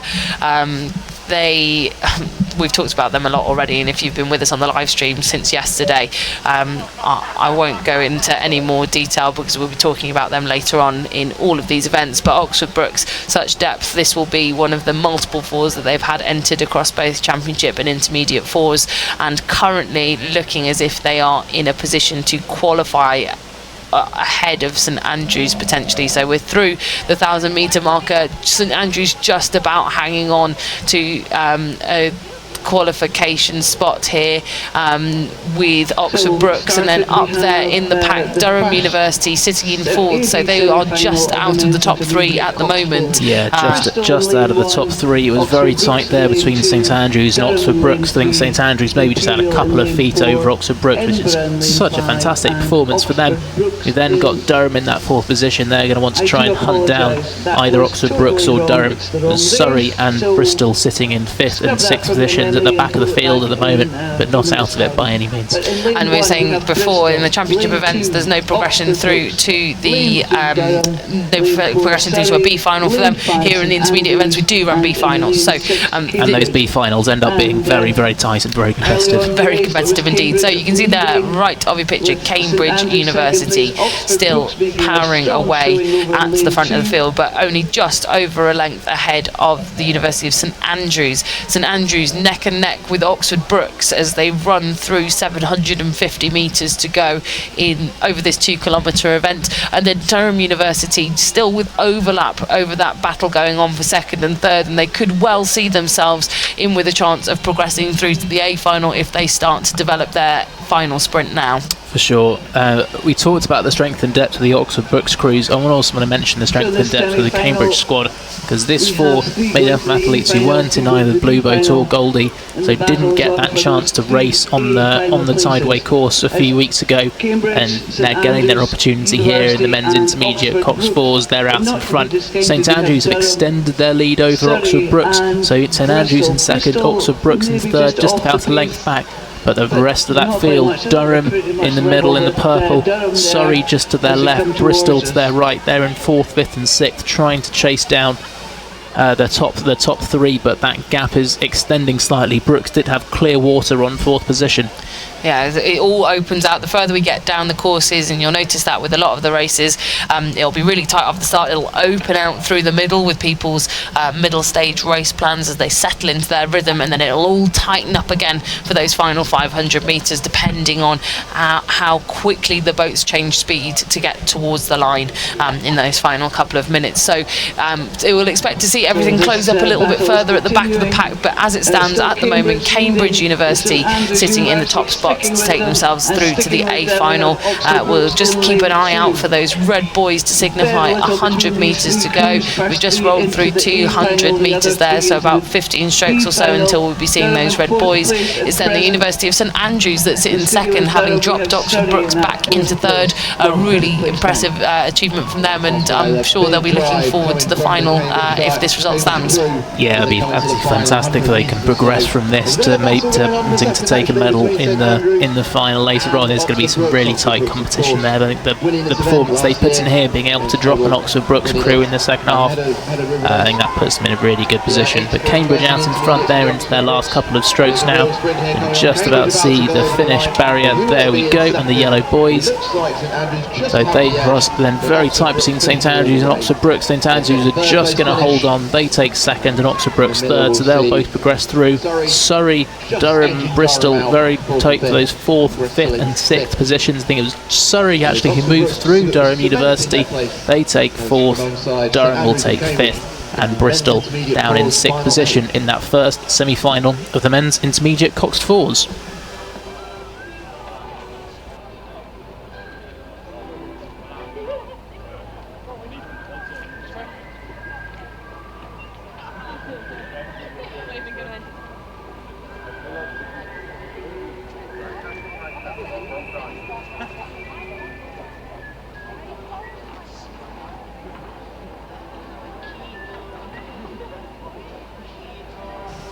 So we're rolling now with that second semi-final of the men's Coxed intermediate fours, and to give you a rundown, in lane 1 the University of Nottingham, in lane 2 the University of Leeds, in lane 3 Glasgow, in lane 4 Imperial, in lane 5 Edinburgh, and in lane 6 Oxford Brookes University. Now this is the opportunity that we can take to talk about Oxford Brookes, because they are well in front at the moment, about 3 lengths that they've got on Edinburgh, who are sat next to them in lane number 5. Nottingham also there in the mix in 3rd place, which would put them into the A final at this rate, but hot on their heels we've also got the University of Leeds and Glasgow, along with Imperial there, all in the middle of the lake, just about a length and a half back on Edinburgh and Nottingham.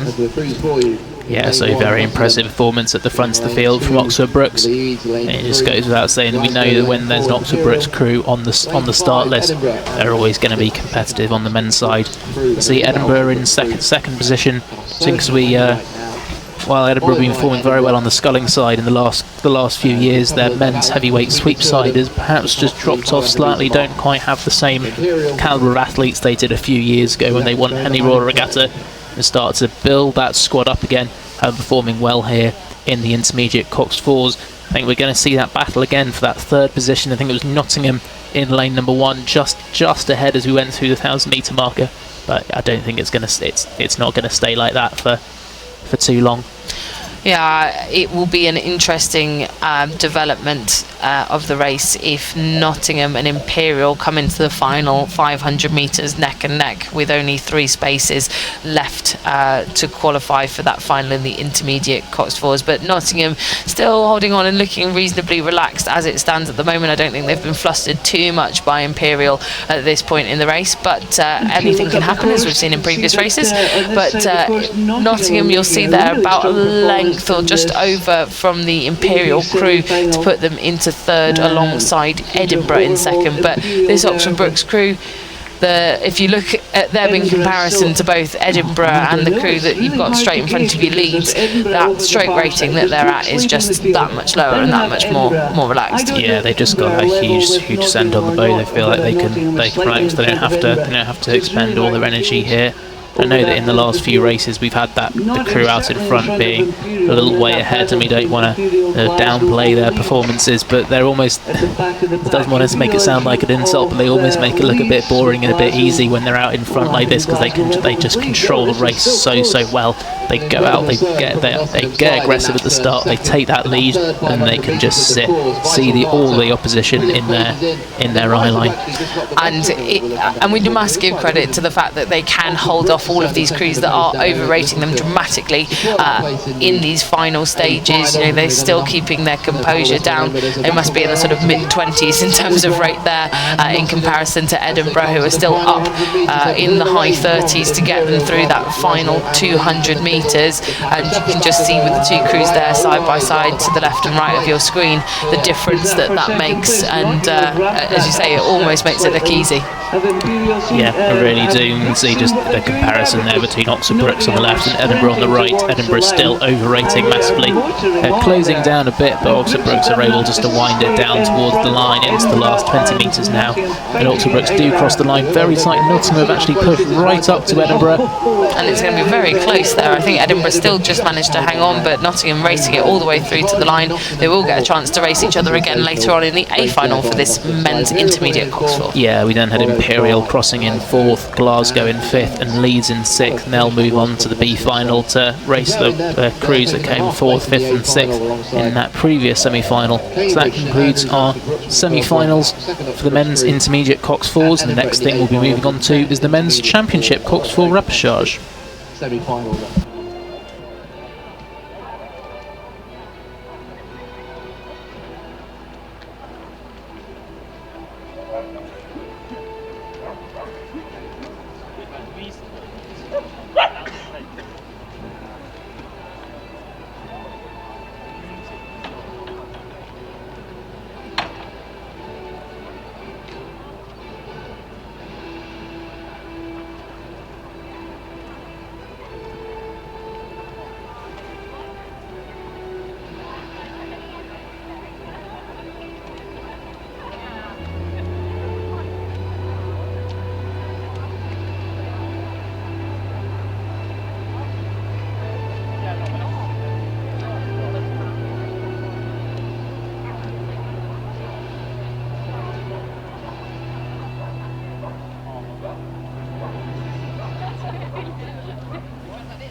So we've got the one repechage of the Men's Championship Cox 4s on the course now. We've got 5 crews in this event, 2 of which we've already got 2 crews that progressed straight through to the A final. We can see there the start list: University of Exeter in 1, Bath in 2, Newcastle in 3, Cambridge in 4, and the University of London in 5. You can see their first 4 crews will go through to the final.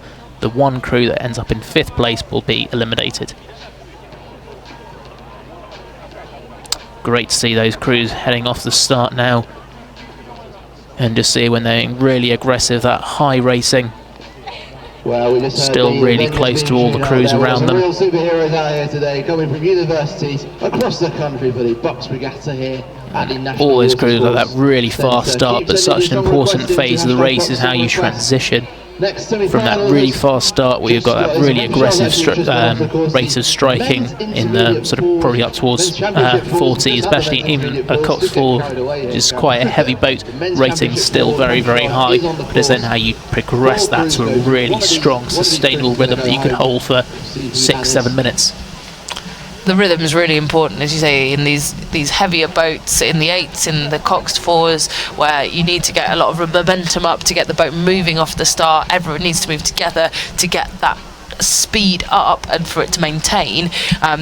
As you say, getting that race plan executed well, to know when everyone's moving together, to settle down onto the rhythm after that fast start, trying to pick up the boat speed is very important. So the Coxes in these Men's Championship Cox 4s will have that race plan in their heads, that have talked through it with all the athletes in the boats with them, to know, you know, how many strokes or how long into the race it is that they're going to settle down onto that racing rhythm, because, you know, we've talked about them being up in the 40s when they come off the start, you know, 41, 42 strokes a minute, maybe even higher. Most of these Championship Cox 4s will probably cruise at around 36 to 38 strokes a minute as they come down towards the finish line. So the Coxes will know at what point to bring them down to that 36 to 38. It's normally, you know, a number of strokes, so, you know, 30 strokes in or a minute into the race that the Coxes will be timing, so that the whole crew moves together, and it's the crews that do that best that settle into a good rhythm. Yeah, you talked about doing it together. There's no point in all the different athletes deciding they want to move on to the rhythm at their own time. Everyone needs to know what that rhythm is, what they want it to feel like. It has to be a sort of decisive moment. So at the moment, it seems to be the crew from the University of London that has settled onto that rhythm well, alongside Cambridge, but Newcastle still right up there in the middle of your picture. We've just gone from left to right there, 1, 2, 3. Next to Newcastle, we've got Bath, who we've seen contesting in a lot of the intermediate events, but good to see them up here trying for a place in the A final in this Championship Cox 4s event. And then over in lane number 1, Exeter, just dropping off the pace ever so slightly. We might see some interesting tactics in this event, as there's only one crew that's going to miss out. 4 of them are going to progress. If one of those crews does drop off in the first 1,000 metres, do the other 4 crews keep on pushing to try and to get that extra race experience or fight for those good lanes in the final, or are they just going to be happy to save that energy, keep that 5th crew at bay, and cruise across the line in the second 1,000? I think at this point a lot of the athletes will be able to see that Exeter have dropped off the pace, so that puts them, as long as they can see one crew behind them, that means that they're in a qualifying position in this championship repechage. So the Coxes won't be able to see that, be mindful of that, so I don't know whether they'll be asking for feedback from the athletes, because the Coxes are sat inside the bows. If you're watching at home, just look for that little head behind the bowman. That is the Coxes, who are sat steering the boat, and they're only looking forwards towards the finish line. Forwards, backwards, I don't know, that's one of those, the big debates are growing, but they're looking towards the finish line, so they won't be able to see the position of most of the crews around them unless there's someone in front of them, so they won't be able to see where Exeter are if they're in lane number 1, but they will be pretty comfortable in knowing that they're in a qualifying position. So still the University of London with about a length's lead, I think, over the rest of the pack. It's then Newcastle who are just starting to press ahead of the Cambridge crew in lane number 4. And then Bath still sticking with everyone actually. They've got overlap still with Newcastle, but most of these crews, Newcastle especially actually, if you look at the rate of striking that they're establishing at the moment, is probably a little step below what they would be expecting to be doing in the final. Yes, seeing those 4 crews from lanes 2 to lane 5 pretty level so far, and you wonder if how much of that is their true race speed and how much they're all pretty happy to stick at that in the placing they're in at the moment. The Cambridge crew, I can see at least one of the Goldie Light was in there on the entry list. I believe it they was down as the second half of the Goldie crew. We saw the first half in the men's championship, Cox's 4. I'm not sure if they've made a few changes to that crew listing since then, but at least one of those athletes that was in the Goldie 4 in the boat races.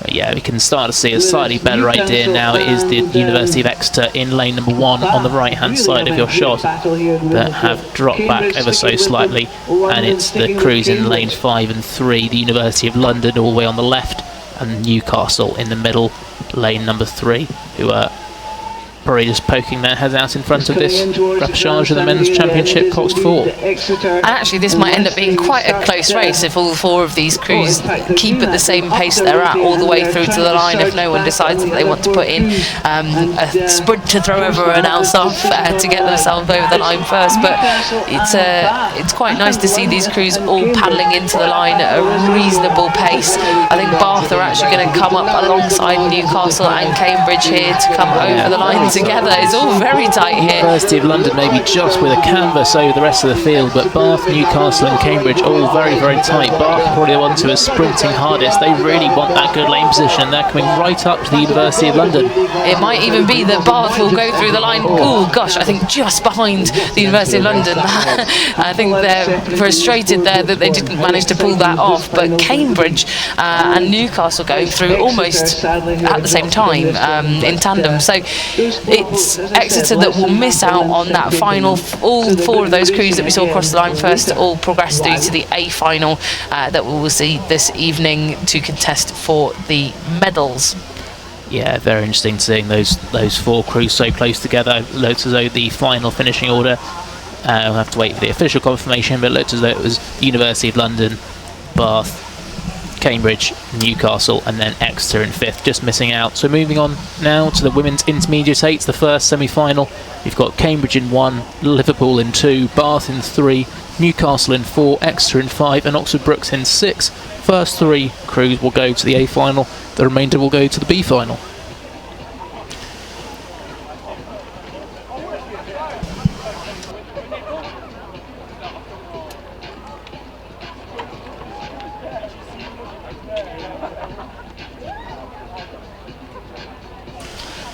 Very tight here in this women's intermediate 8 semi-final. 3 crews to go through. Through to the A final. We just saw repechages where only the top 2 crews. We've opened that out here. 3 crews from the likes of Brookes, Exeter, Newcastle, Bath, Liverpool, Cambridge, and a very tight start here across the board. I think Oxford Brookes and Exeter out in front currently, but Newcastle with a history of doing very well in the women's intermediate 8, not letting them go. Yeah, Newcastle have had a fantastic record. They're one of those universities, they've always got really, really good strength and depth. The second 8s in both the men's and women's squads are always going to be pushing the first 8 on. I can remember for sure they won this event 2 years ago. They might have won it again last year, but I won't say that for sure. But we always know the Newcastle 8 is going to be strong. But they do have 2 8s in this event. I think based off the time trial results, this might actually be the lower of those 2 crews, where they're in lane 4 in this one, and then their crew in the next one in the second semi-final is in lane number 5. And as we can see at the moment, they're sat in 3rd position behind Exeter and Oxford Brookes in a qualifying position to get through to the A final. I'm not sure whether Newcastle have ever had 2 women's 8s contesting the A final of intermediate 8, so that would be not only another sort of another boat into a final, but probably the first time, I would suspect. Yeah, a really good chance of picking up lots of medals, and we won't see a repechage or a semi-final for it, but Women's Championship 8 qualified fastest in that event over the University of Edinburgh. So the women's 8s from Newcastle looking like they're having a really good regatta so far. And they'll be pulling up alongside Exeter now, and it is really crazy to see these crews that are, as you say, the third 8 effectively, sometimes trumping the second 8s or even the first 8s from some universities. It just goes to show you how strong the women's rowing programme is at both Oxford Brookes and Newcastle University, because that applies to both of these. And at present it's with Brookes, Exeter and Newcastle. There's very little to choose between them. If anything, Brookes has maybe got themselves half a length in front of Exeter.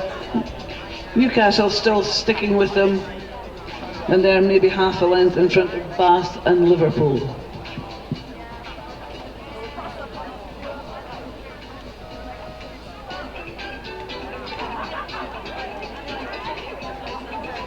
So in a similar dominant form, Oxford Brookes University there on the left of your picture, out in lane 6. Still just striking at that lower stroke rate. Very familiar based on the commentary that we've made over the course of this afternoon.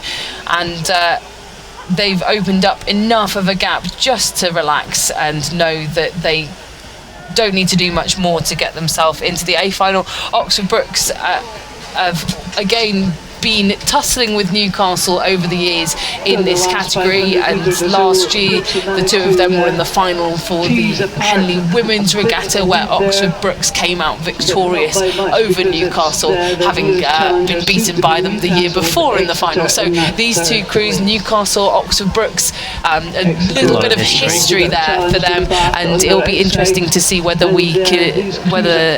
Newcastle's other crew will be matching up to them in the final later on this afternoon. But you can see the 3 crews there set to qualify for this A final for the women's intermediate 8.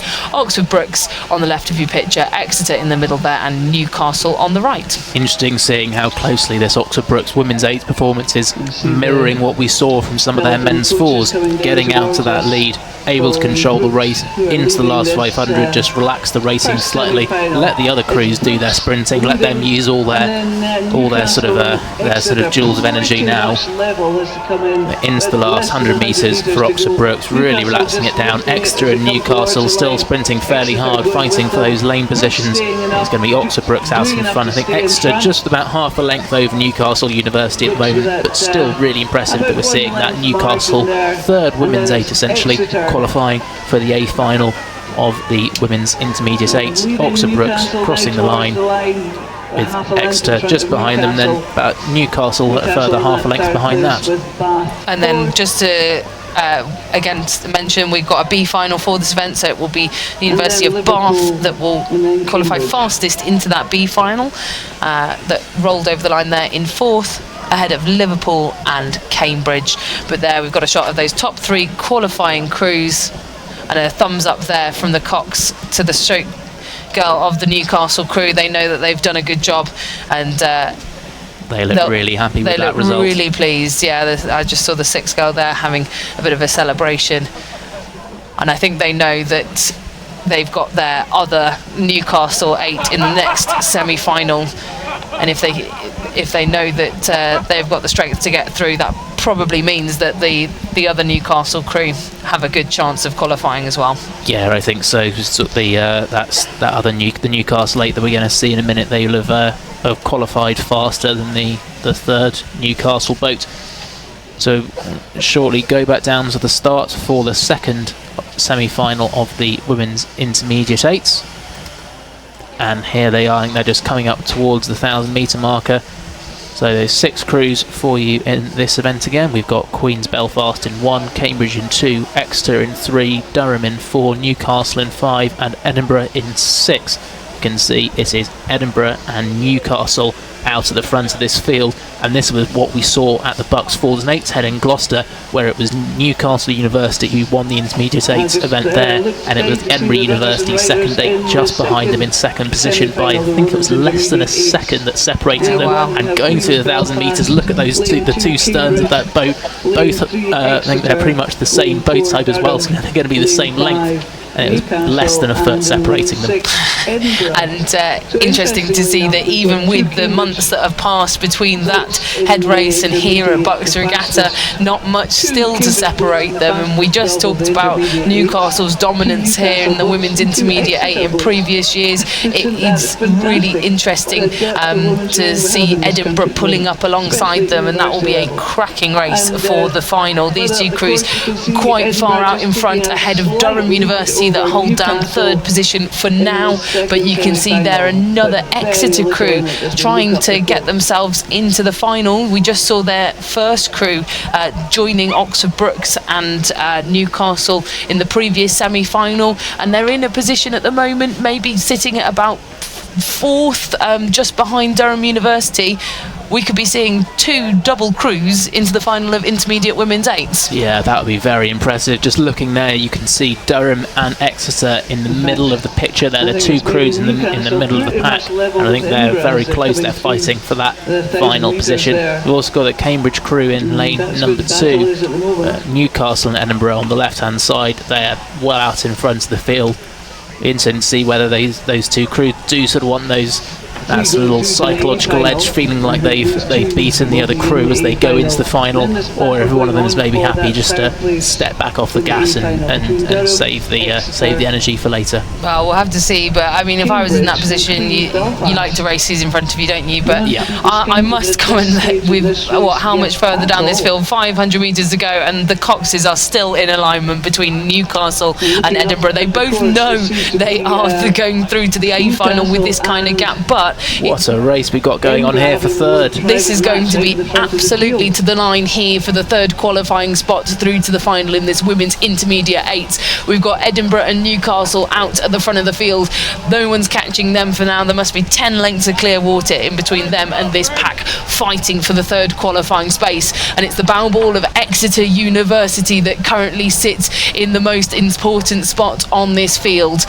Durham, who led them to halfway, just dropping back now into the pack to join Cambridge and Liverpool in this, Cambridge and Queens that sit in lanes 2 and 1 respectively, but it's going to all come into the final 250 metres level pegging for these 4 crews. Newcastle and Edinburgh though, we've got less than 200 metres to go. I think they're still going at it. No one is relaxing off. I'm sure Oxford Brookes are happy to see this, seeing Newcastle and Edinburgh going at it. I think that's going to be a fantastic final later on. Edinburgh and Newcastle, I'm just trying to see, I think Edinburgh might have a small advantage trying to draw a sort of mental line across those boys. I think Edinburgh maybe by a canvas, maybe slightly more. 100 metres to go and Edinburgh University will be coming into line of sight of their supporters on the bank. You can see their 10 there just in front of the finish line, and they are about half a canvas, if not a canvas ahead now of Newcastle University, whose own fans stand on the tower side cheering them on, and it's going to be just Edinburgh to take that first spot through ahead of Newcastle. But here come the qualifying places for that third spot into the A finals. Exeter and Queens are going absolutely hammer and tongs. I think Cambridge and Durham maybe just slightly out of it. I think Exeter have the prime position at the moment. They've got 30 metres to go. I think Exeter are going to send 2-8s through to the intermediate 8s final as well. Wow, what an achievement there by Exeter University to fend off those other 3 crews. They will be delighted to be joining their other 8 in the A final of women's intermediate 8. That is going to be an incredible lineup this afternoon. Well, that's going to be absolutely fantastic, and that was the last of our semi-finals for this afternoon. We're going to shortly be bringing you the minor finals and then later on the B and A finals, but thank you very much for being with us over the last sort of 2.5 hours or so for the semi-finals and repêchages for the Sunday of BUCS Regatta 2019. Thanks very much. 2 Exeter boats in the fastest 12 and 2 Newcastle boats in the fastest 12. Interestingly, that they were both appearing in the A final. 2 Newcastle